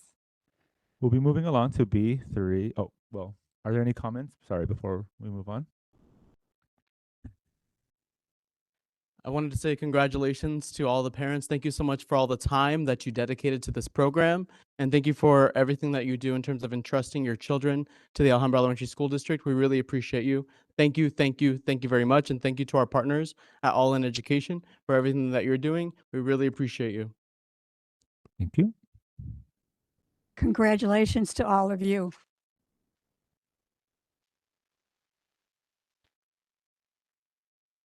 Congratulations to all of you and to those who supported these wonderful parents as they went through this program. We know that that you already do wonderful things with your children, but the new skills that you've learned through this program are going to help you bring your children to another level of success in their education. So thank you for your commitment to going and learning new ways to help your children continue to succeed. Thank you. Thank you. Mrs. Flora? Okay, thank you. Moving to B3, District Winter Benchmark Assessments, DBA, by Ms. Tamayo.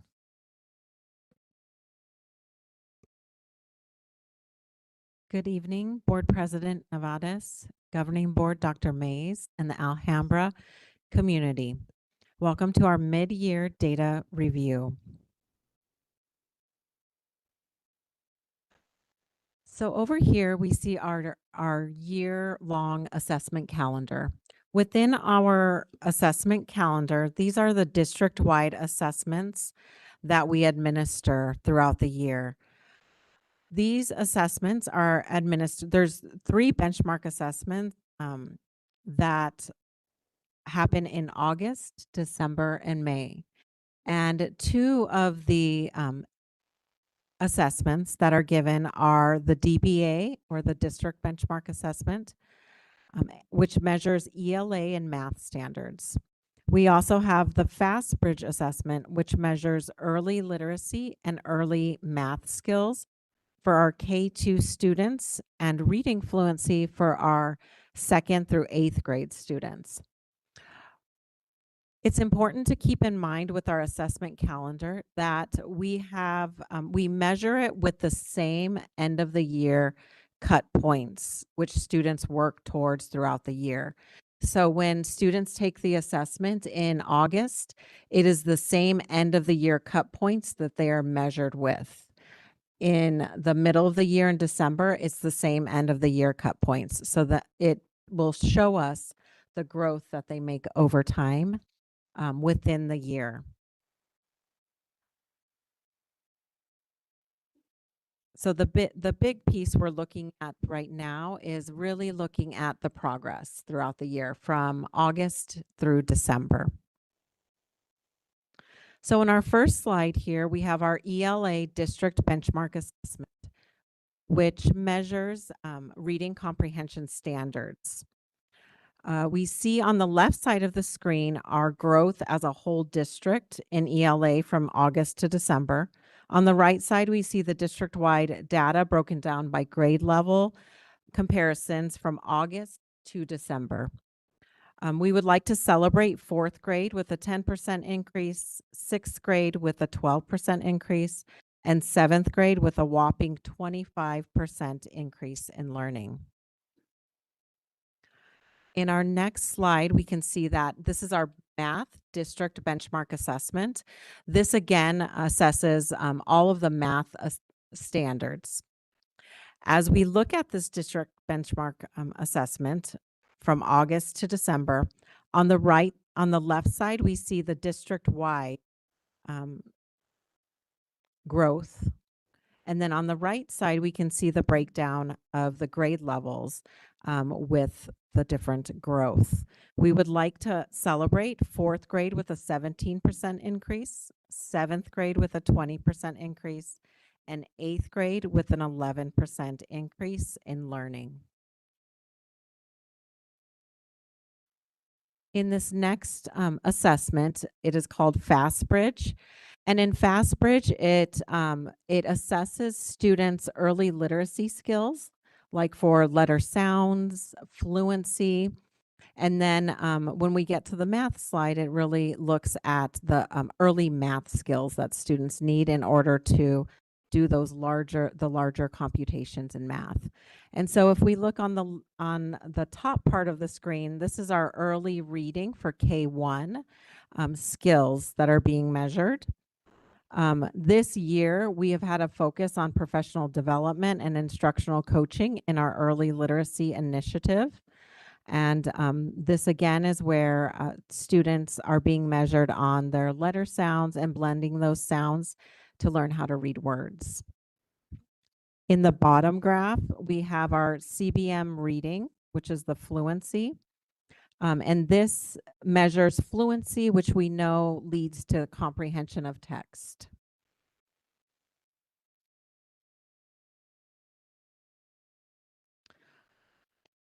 Over here, we're looking at FastBridge district-wide assessment data.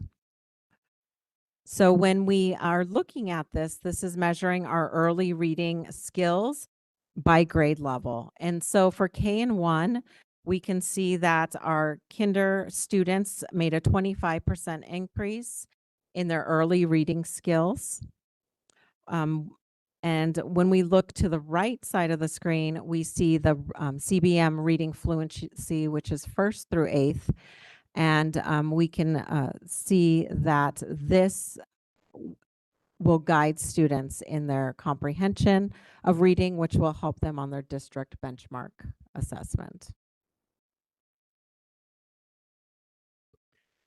This is a year-by-year comparison for 2nd through 8th grade when it comes to district-wide fluency assessments. And so the big piece that we want to point out here is how in 2026, we started out higher than we have in any other year. And so we know that with our different early literacy initiatives, training, we know that with all of this, this will continue to have a positive effect on students' early reading skills, but ultimately on their reading skills when it comes to being able to comprehend and answer questions aligned to state standards. And so we are looking forward to, over time, seeing this increase in our students' basic reading skills. Over here, we are looking at the FastBridge Early Math Assessment in kinder and 1st grade. This is where students are demonstrating the early math skills of counting, of quantifying, aligned to the number. And so we can see as a district on the left side where we are at. And then on the right side, we can see the breakdown district-wide of kinder and 1st grade in their math skills.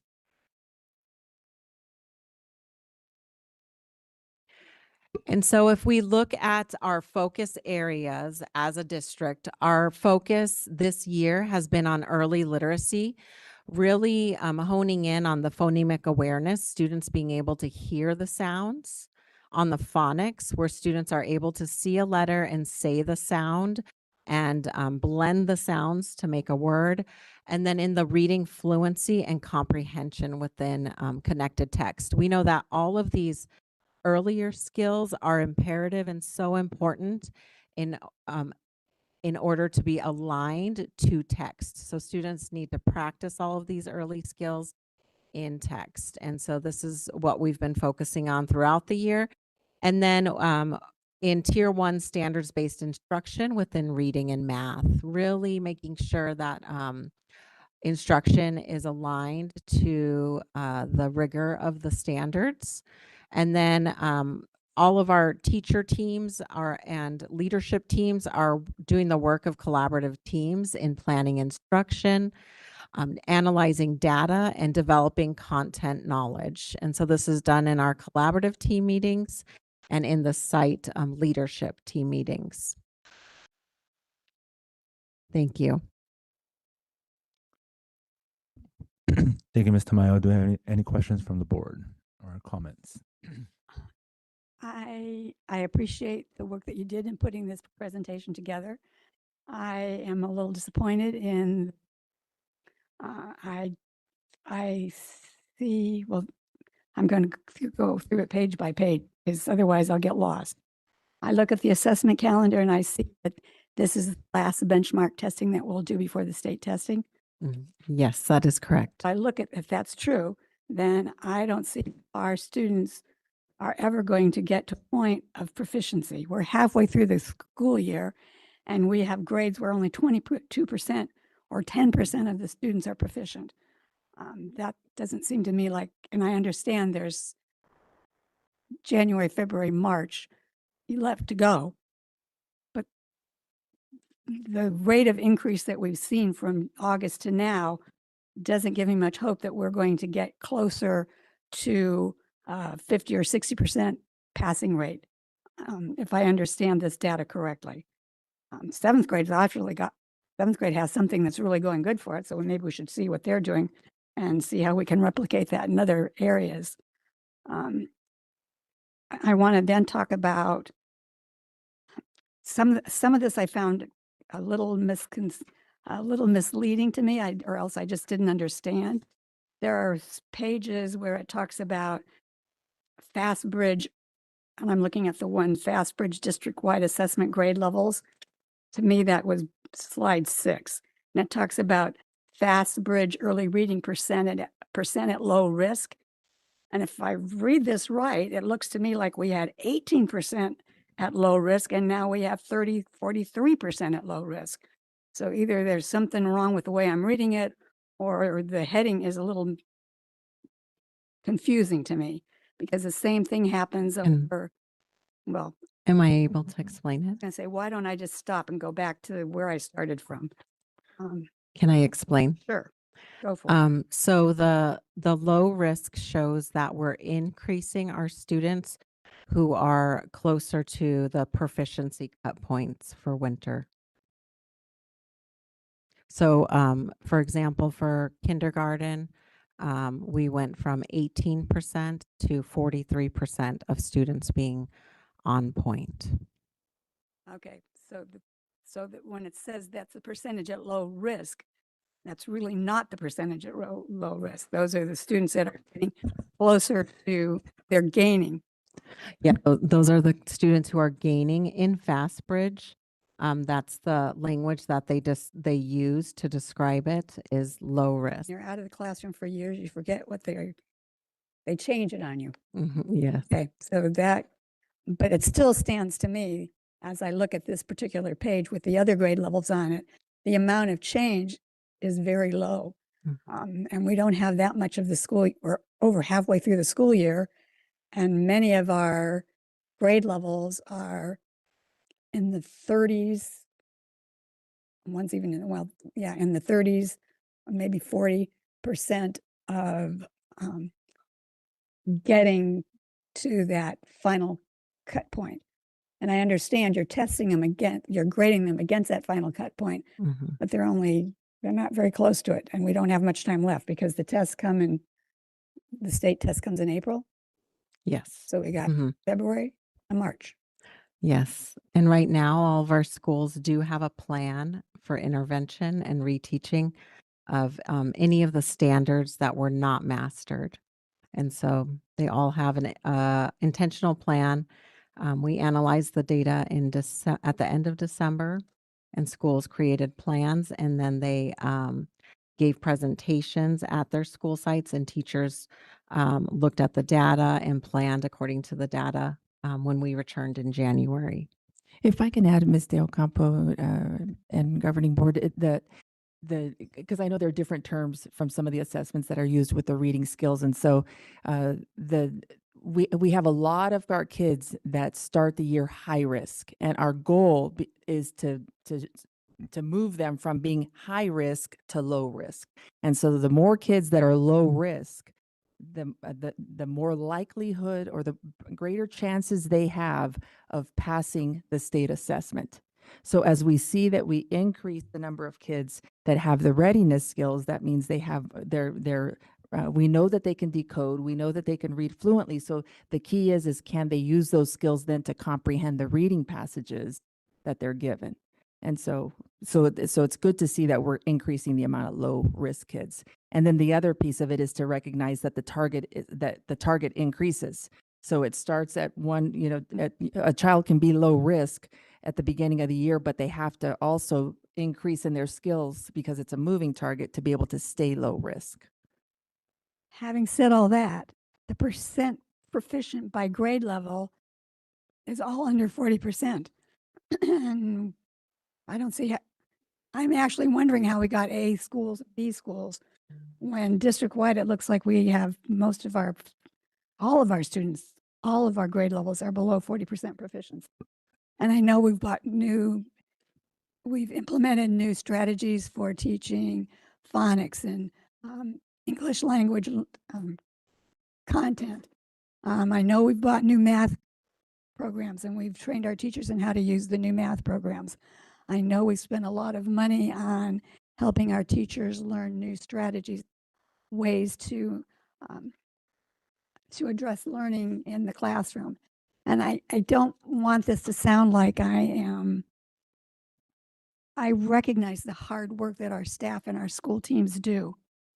I'm just wondering if our hard work is being efficient. You know, sometimes they say you can work so hard and not get any results.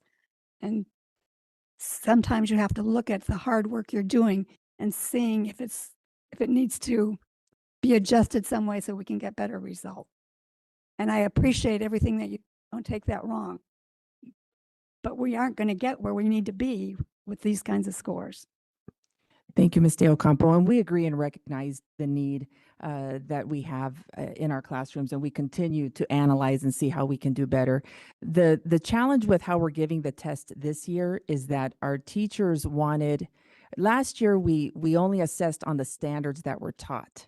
And so then it was easier to be able to see, because you were measuring against what you actually taught. This year, the teachers wanted to see all the standards, even standards they hadn't taught. And so what you're seeing there is when the students took the test in December, that data represented standards that haven't been taught yet. Exactly. But the schools, based on the feedback we received, that's how they want this year. That's how they wanted it assessed, so that we could predict and see how kids were going to do at the end of the year. The concern was that if kids scored proficient at the beginning of the year, there could be that false, that could give that false, assurance that they're on track. But really, there were standards still to be mastered. And so like I said, the way we're giving it this year is modified, and it does make the data look a little challenging, but recognize that there are standards that were assessed that haven't been taught, and we still do have some time to teach them. And I do appreciate the teachers asking, because that is a problem. If you're not assessing what's going to be if you're not teaching what's going to be assessed, then you've got a problem. So I do appreciate they asked for a broader spectrum of areas to be tested. Thank you. Any other comments from board members? I think just a comment I have is I feel like this is something that we as a board can continue learning about, whether it be the foundational things of why this exists, or what nuances about it, or just more interventions about what we're planning on doing for future as we've learned some of this. And I know the focus areas kind of describe that, but I think whether it be at a study session or a retreat, or just maybe just revisit this again so we can gain a better understanding as well. Thank you, President Navarez. And if we can go to the slide that has from 2022, where it just has the reading results. Again, part of the challenge with our assessment is even when you see some of the grade level assessments where some grade levels did better than others, the challenge is also the content or whatever the topic was, because we do have to recognize a lot of our children are EL. And so all depending on if the passage they're given is around a topic that they might not have context or a history with, then it becomes a language assessment also at that point. And so all depending on the passage can vary. But what's promising to me is this particular slide, because if you look at 2022, just the readiness skills, like the ability for kids to decode. When they started at the beginning of the year, we had 30% programmatically, like when you look at all of Alhambra, kids that came in the fall that were low risk. And then because the target raises, it was hard to keep them low risk. And so you see, even in 2022, where we were losing ground and losing the amount of kids that were low risk. And when they're not low risk, that means they're high risk. They're losing the chance of being able to comprehend. They don't have the readiness skills to then comprehend the text that they'll be tested on in the state exam.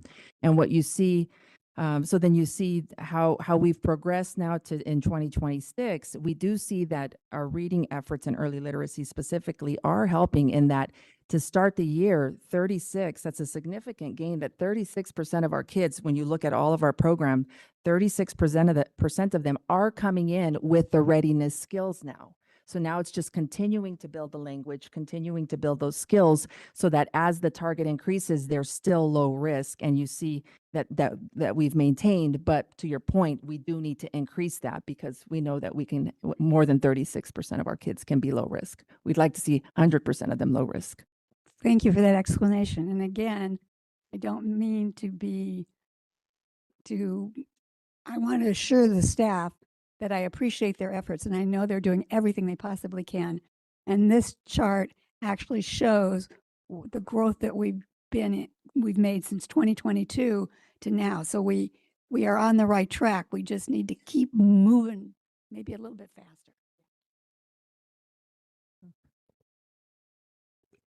President Juarez. One thing I'll say is that these test scores are just one data point of the overall picture. And we also have to understand that sometimes, especially when it comes to state assessments, those assessments not necessarily have the schools or the teachers in mind. And so I appreciate that we're doing benchmark testing. I share the same sentiments as board member Garthande Ocampo. And the one other thing that I want to say is that I just appreciate all of the hard work of our teachers and all of our staff and our principals and all of our coaches and our cabinet and our executive team. And thank you for bringing this assessment to us. We understand what the data looks like and we just need to improve better. Thank you. Thank you. Thank you, Ms. Tamayo. All right. We will not be going into recess, but we will be moving on to public comment. C1 public comment. We do have a public comment. Let's see. Miss Rylan, to whom it may concern, my name is Miss Christy. Oh, my bad. Sorry. By all means, sorry. Sorry.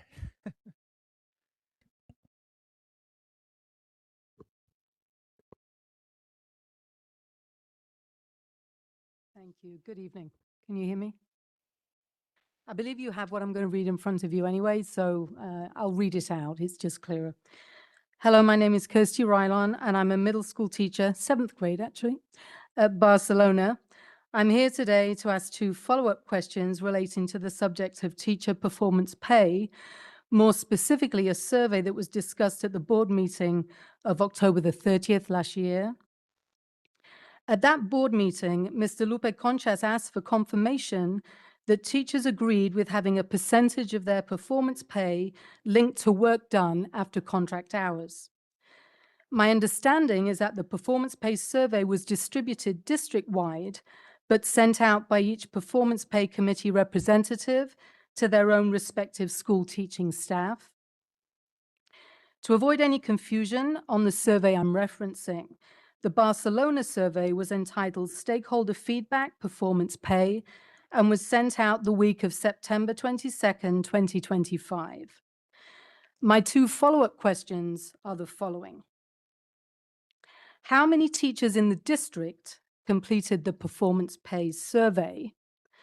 And how many teachers voted in favor of the item allocating 10 points, 30% for outside of contract work? I'm asking this information at this board meeting not as my first choice. However, I've been unsuccessful to date in my attempts since November to get answers to these 2 fairly specific and database questions, hence my being here today and putting it to the board. Thank you. Thank you, Ms. Rylan. And the board will, the district will follow up with you soon. Thank you.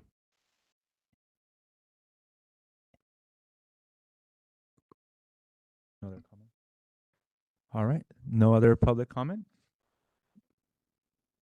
Oh, do you have another one filled out? Yeah, she filled out too. Yeah. Oh, sure. Yes. Oh, there we are. There we are. Sorry about that.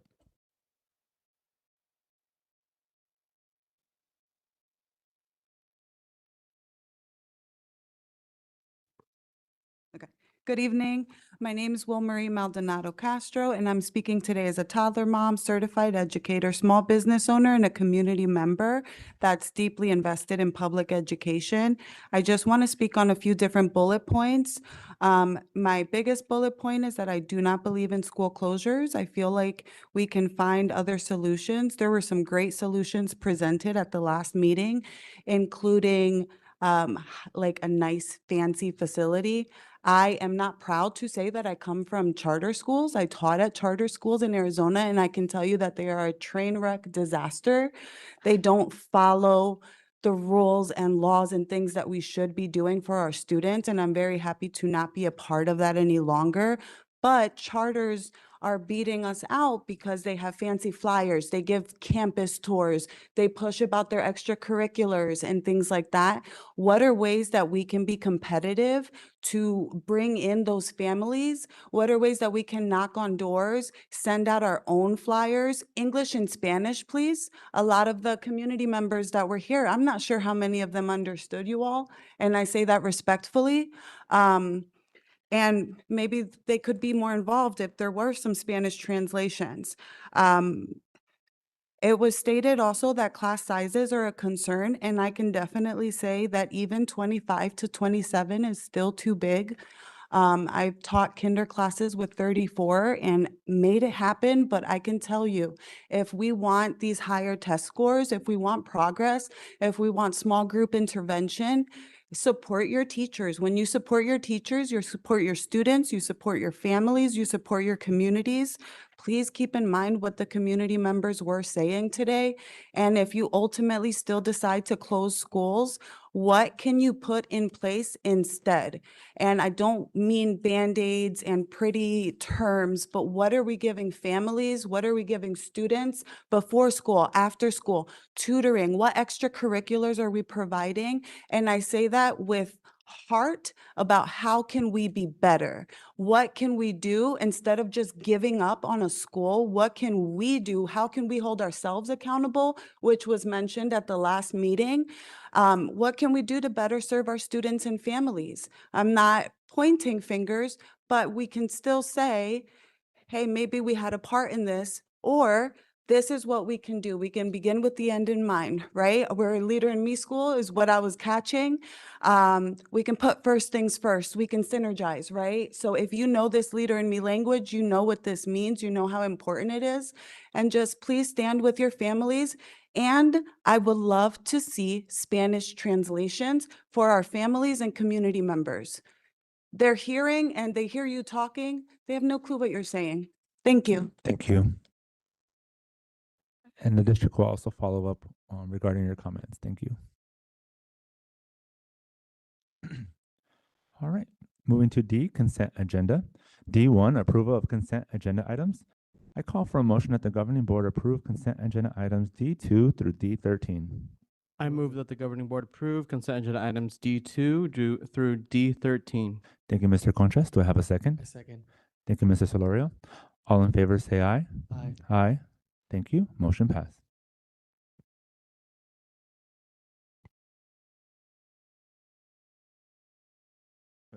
Not yet, right? Oh, yes. Thank you. Thank you, President Navarez, governing board members, Superintendent Dr. Myers, and our Alhambra community.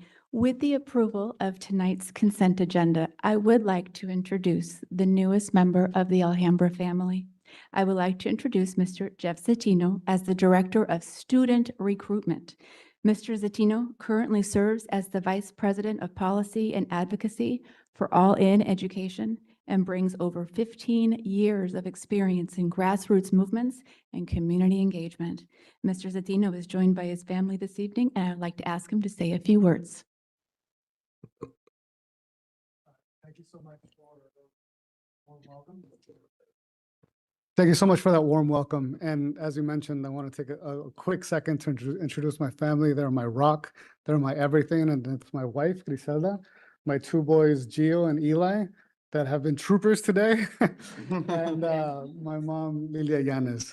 I've devoted my career to family engagement, data-driven strategies, and building strong partnerships with community. I've been able to blend institutional experience or working with big institutions and also grassroots efforts in developing community-based leadership.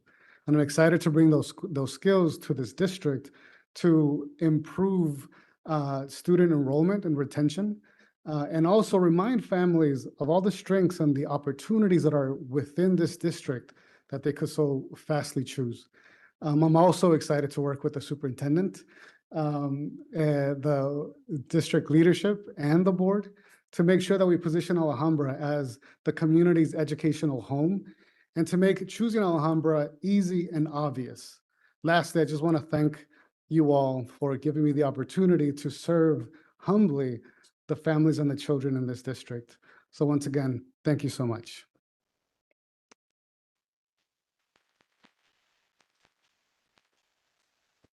Welcome, welcome. We look forward to seeing all what you have to bring to Alhambra and also just your family as well. Thank you. President Navarez. I'd also like to welcome you, and I know that we've known each other before in terms of all in education. So I'm really excited for this policy, for you to be this position, and I'm really glad that we didn't have the community relations director position, and we have an amazing community relations with Mr. Gamino, and it's really great to see that the board has initiated this position and funded it, and also that you are the candidate. So I look forward to your continued success, and welcome to the Alhambra family. He's no longer the candidate. He is the man.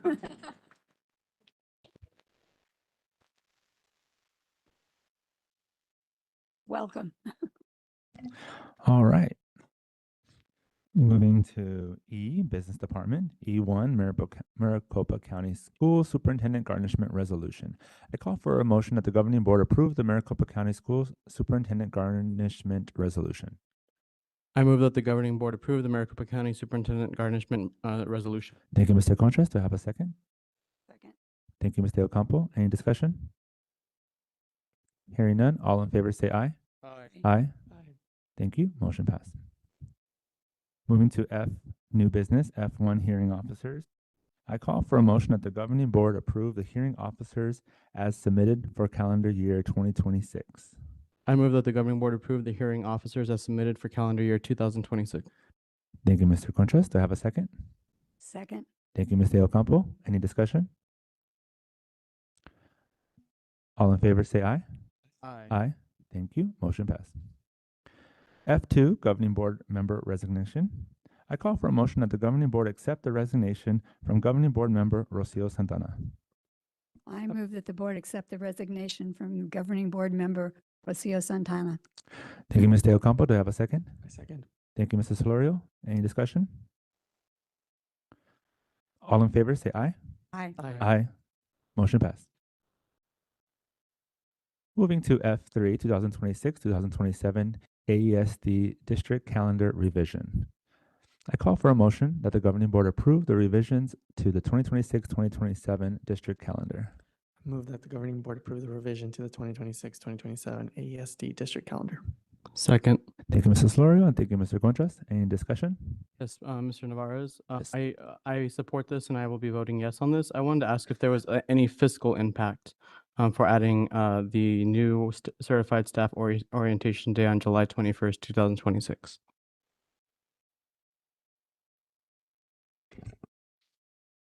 Mr. Conchas, thank you for your question. Yes, we will be adding a day for our new teachers. Our Ed Services team found that there were additional trainings needed because there is so much to learn for our new teachers, and so we will be compensating them. So it's 1 day's wage for all of our new teachers that we'll be adding to the budget, and I believe it's about $10,000-ish. Thank you. Thank you very much. Any other questions? Hearing none, all in favor say aye. Aye. Aye. Motion passed. Moving to G, board policies. G1, second reading of policy DJE, bidding purchasing procedures. I call for a motion that the governing board approve the second reading of policy DJE, bidding purchasing procedures.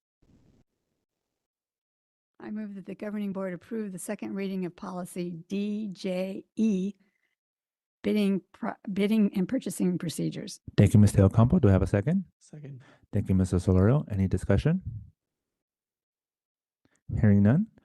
All in favor say aye. Aye. Aye. Thank you. Motion passed. H is informational. The financial report is available for you all to review. And H2, organizational chart overview. Dr. Myers will present and review the AESD organizational chart. Correct? Or oh, just okay. So there's no presentation on that, but I don't know if, yeah, any comments from the board since this is an item.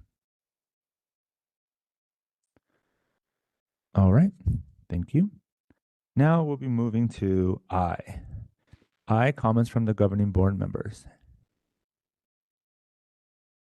I will say a few things. So let's see if I can just, okay. I want to take a brief moment to acknowledge an ICE operation that occurred in our community recently. One of many, I'm sure, that continue to impact our families. But this incident took place in front of my home on December 14th on a Sunday that involved one of our parents and one of our students. Unfortunately, my neighbor had messaged me saying that ICE was happening in front of our yard or in front of our house. And by the time I saw it and looked, they were kind of pulling away. Once the area was cleared, I went to go check the car and just to see if there's any information that we could have to maybe find out who. And the person lived nearby by Westwood. And we went over there and we notified the neighbor and then the mother. And fortunately, the mother already had an advocate. And it was very sad because I know there was a lot of pressure brought onto this mother to make a decision that would change their life. I just want to make comments that I know our district did everything it could to support the mother and her advocate and ultimately assisted with the withdrawal process when it became necessary. But these situations are happening, sometimes quietly without anyone noticing, sometimes very publicly, but they're happening. And now more than ever, I believe it is essential that our district stand firmly with our community to protect our data, safeguard our students, and uphold the trust families place in us. I know the district is working diligently to ensure families understand that our schools are safe spaces, that clear protocols exist to protect staff, students, and families, and I appreciate that work. But I also look forward to receiving an update soon. So that's all I wanted to say about that. Any other comments for the board? Mr. Navarez, Yes. I'd like to invite the public to a town hall with the Attorney General, Chris Mays, on Thursday, January 29th, from 5:30 to 7 at the Glendale Women's Clubhouse, and it's focusing on housing and tenant rights. Thank you. Thank you, Mr. Contras. Any other comments from the board? I want to welcome everybody to the second semester. Yay, yay. It's going to be better than the first, right? Yay. I know how hard you worked in the first semester, and I know you're going to double down and work even harder in the second semester. We don't have as many holidays, so it makes it as a longer haul. But I know you'll do it. I know you're having parent conferences and meeting with parents and helping those parents understand what they need to do to support their children in their learning experiences. Thanks to all of you who make our district such a great district. And congratulations to those of you who have been winning awards, spelling bees, Millikan teachers, all sorts of things going on great in our district. And thanks, Mr. Gamino, for making sure it's out there and everybody sees that we are getting those things done. Thank you. Thank you, Ms. Del Campo. Mr. Navarez. Yes, Mr. Contras. I forgot to mention the amazing gifts that we got for school board member recognition.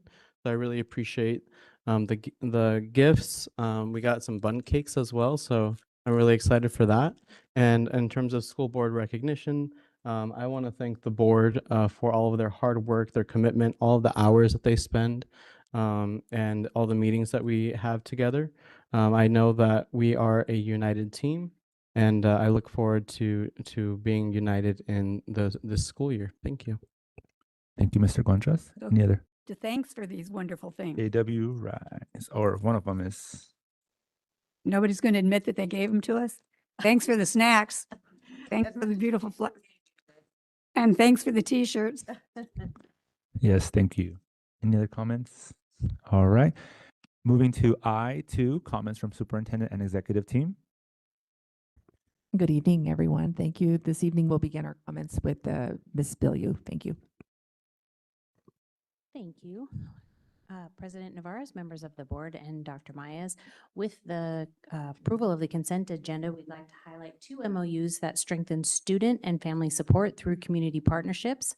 Our agreement with Chicanos por la Causa brings the Active Parenting of Teens program to families. It's a 6-week evidence-based course that equips parents with tools to strengthen communication, problem solving, and positive family relationships.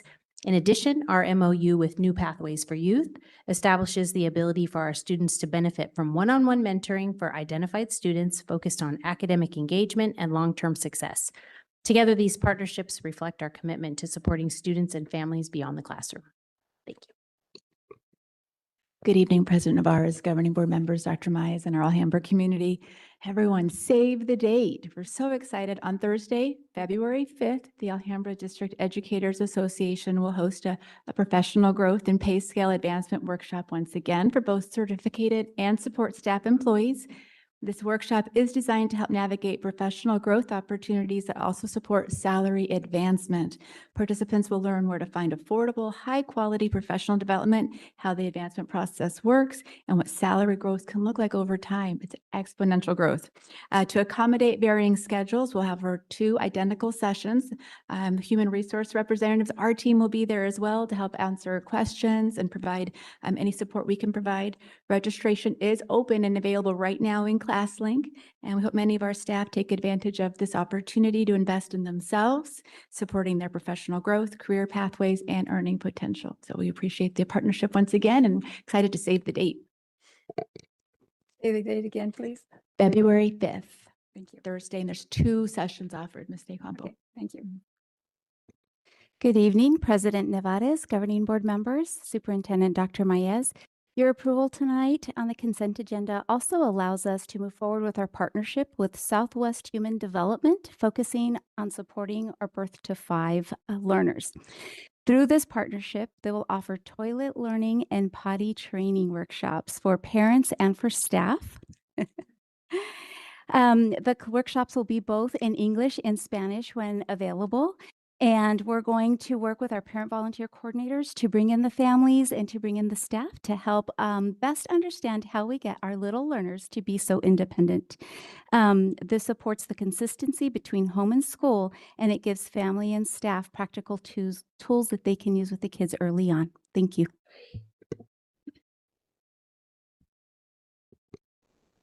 Board President Nevares, Governing Board, Dr. Mays, and the Alhambra community. On January 5th, we had a day of professional learning, which set a renewed energy for the new year, where we also had our first training in HMH reading and literature. We are also especially proud to celebrate a few outstanding staff recognitions, one of them being Angelica Garcia from Westwood. She is an instructional coach there, and she was nominated and selected for the Milken Educator Award, which recognizes her exceptional impact and future promise as an instructional coach. Angelica is a leader within Alhambra and makes a meaningful difference as a leader for instructional coaches, teachers, and students at Westwood Elementary School. Another celebration we have is for Kira Thomas, Educational Services Learning Specialist. She is a recipient of the Arizona Association for Gifted and Talented Distinguished Professional Award and Gifted Leadership for Arizona. She will be presented this award at the AAGT conference in February. Through her leadership, she has grown our gifted leads at each site, and gifted student identification has grown from 65 students in 2021 to 265. I just read that wrong. I should be wearing my glasses. To 285 students in 2025. We are incredibly proud of our teachers, students, and all of the principals, and are grateful for their dedication to student success. Thank you. Thank you. Good evening, everyone. I just want to share that I am extremely proud of all the things that are going on in Alhambra, and I appreciate our board's concern and acknowledge that our data is our focus, and we want to ensure that we're increasing. And I welcome our governing board at any point. I invite you. We have amazing things going on in our classrooms, and I would love to have you go in our classrooms any day so that you can see just how hard our teachers are working. I think about how I started my week, even just at Granada East, and seeing the amazing things happening in the classrooms there, where students to start the day from the beginning, kids are reflecting on their progress, setting their goals. They have graphs where they're measuring their progress, and really proud of the learning taking place. I think about the advisory council that I met with our advisory staff this yesterday, actually, and they had such amazing things to say, not only as staff members but also as parents. So proud of the things that are going on in our classrooms. Specifically, we have an employee at Madrid. I was sharing with Principal O'Rourke that she represented as an employee there, cross guard, but she said, I also want to speak as a grandma and as a mother of a student and a grandchild there at the school. She said she remembered when her daughter, she had a child who was in fourth grade right after the pandemic, and they were coming back to school. And she said her fourth grader could not read at all. And that just seeing the focus on academics, not only the intensive focus in the classroom on academics, but the interventions and supports that were in place to help the child.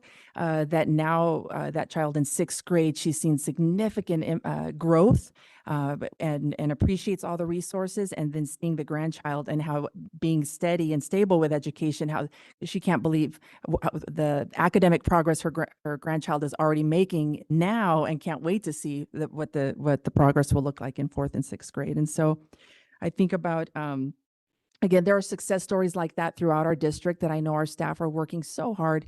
And one of the things I want to acknowledge, even just with Ms. Gonzalez sharing the new partnership we have with Southwest, I do want, I think it's important to acknowledge too the demanding needs and the changing needs that we're seeing in our classrooms. From starting in kinder, where we had children that some of our greatest concerns were that they had never held a pencil before and never held scissors, and to now we have more children that aren't potty trained. And so I appreciate that our team is responding, that as we see that increased need in kindergarten, we're responding with interventions that we ensure that our families have the training and support they need, so that kids are learning the skills that they need timely. And all that while navigating just the challenges right now, not only with declining enrollment and the impact it has, but it's important to know too that our federal funds keep being cut significantly, and that decisions that are made outside of our control that don't acknowledge that the needs in communities like ours and the resources that are needed to educate kids like ours, or that with the needs that we have, I apologize, but that there are greater needs, and yet it's not acknowledged. And so we have more than $1.5 million that's been cut just in the last year. And so our staff working diligently to try to reduce resources that we have to help support our teachers in these times of need. And so I want to just appreciate our leadership, because I know it's challenging times right now as we're navigating, and I appreciate your partnership as we support our staff and make sure the needs of our children are met. I want to thank all our teachers and for their hard work. And like I said, we have so much to be proud of as we continue to work hard to ensure that our kids have the very best education. So thank you all. And again, I shared academics, but we're proud of all the whole child. This past Saturday, we had more than ever kids represented in the honor band at Camelback High School, and we continue to see increase there. And then this Saturday, we have more chefs that will be competing in a competition this Saturday. And so a lot of great things happening in Alhambra, and I'm so grateful and humbled to be a part of your great work. So thank you to our community. Thank you. Moving on to I3, Governing Board Direction and/or Agenda Item Request. Mr. Navarez? Yes. Yes, I would like to get a schedule together for the entire year on our retreats, any board dinners, any team building workshops. And this is because we will be hopefully having a new board member come on. And so I would like to see us schedule those things out ahead of time. I also would like some quarterly updates on the student recruitment position to ensure that it is working. And also, I would like for us to push for a monthly legislative update from ASBA that could be included in our board bulletins. I'd like to start the conversations because we mentioned it in the public hearing. We've heard Alhambra Family Resource Center. We've also heard GAP in those conversations. So I'd like for them to have their own plans and their own workshops for how they're going to change in the future. I'd like to have at least one more budget workshop that this year that explains the budget process, the different types of budget, the different types of funding sources, et cetera, et cetera. And I know that Mr. Coffinger does a great job at those presentations. I'd like to clarify policy on sharing exit interview data because that was mentioned as well about what's going on with some of our exit interviews. And I have a concern about whether that data could be shared publicly or whether it would be a violation of student and parent privacy rights. Also, I would like more information this year on the future impact of Grand Canyon University in our communities and their expansion. Thank you. Thank you, Mr. Contras. Any other board direction or agenda item requests? I have a few to mention. I just want to hear maybe a follow-up or follow up on a conversation that had happened a while back about the translator, the AI translator, Grammarly, whether if that was explored or other options that could possibly be explored. Just hearing, reminded of that need. I think it's important that we still continue looking and exploring how we can meet our families where they're at. The other item I'd like to just mention, I guess, is I was wondering if it's possible or how the district will be celebrating the 250 United States birthday. I just had an idea I've always had this idea about a day of service, and so I'm not sure if there's updates on how Alhambra is going to celebrate, and if there's options to add more into that. And then the last thing I have is, I know typically in July or the start of the new school year, we kind of review a lot of the contracts that come in. We renew a lot of the contracts that come in. And so I kind of wanted to see if we can use this time from now till then to see if there can be a review on how our data is shared and if they are still considered a safe partner in regards to how they're sharing their data. So I just wanted to just see if we can look at those things before we do our huge vote on a lot of these contracts. And that's all. All right. Any other agenda item requests? Hearing none. J, meeting closing. The next governing board meeting is scheduled February 12th at Choice Learning Academy in the Black Box Theater. The address is 5330 North 23rd Avenue, Phoenix, Arizona, 85015. And then J2, the calendar of events. Thank you for putting this events on our calendar for us to see and hopefully attend. And then J3, adjournment. I call for a motion that the governing board adjourn. I move that we adjourn. Thank you, Mr. Contras. Do I have a second? I'll second. Thank you, Mrs. Solorio. All in favor say aye. Aye. Aye. Thank you. Meeting adjourned.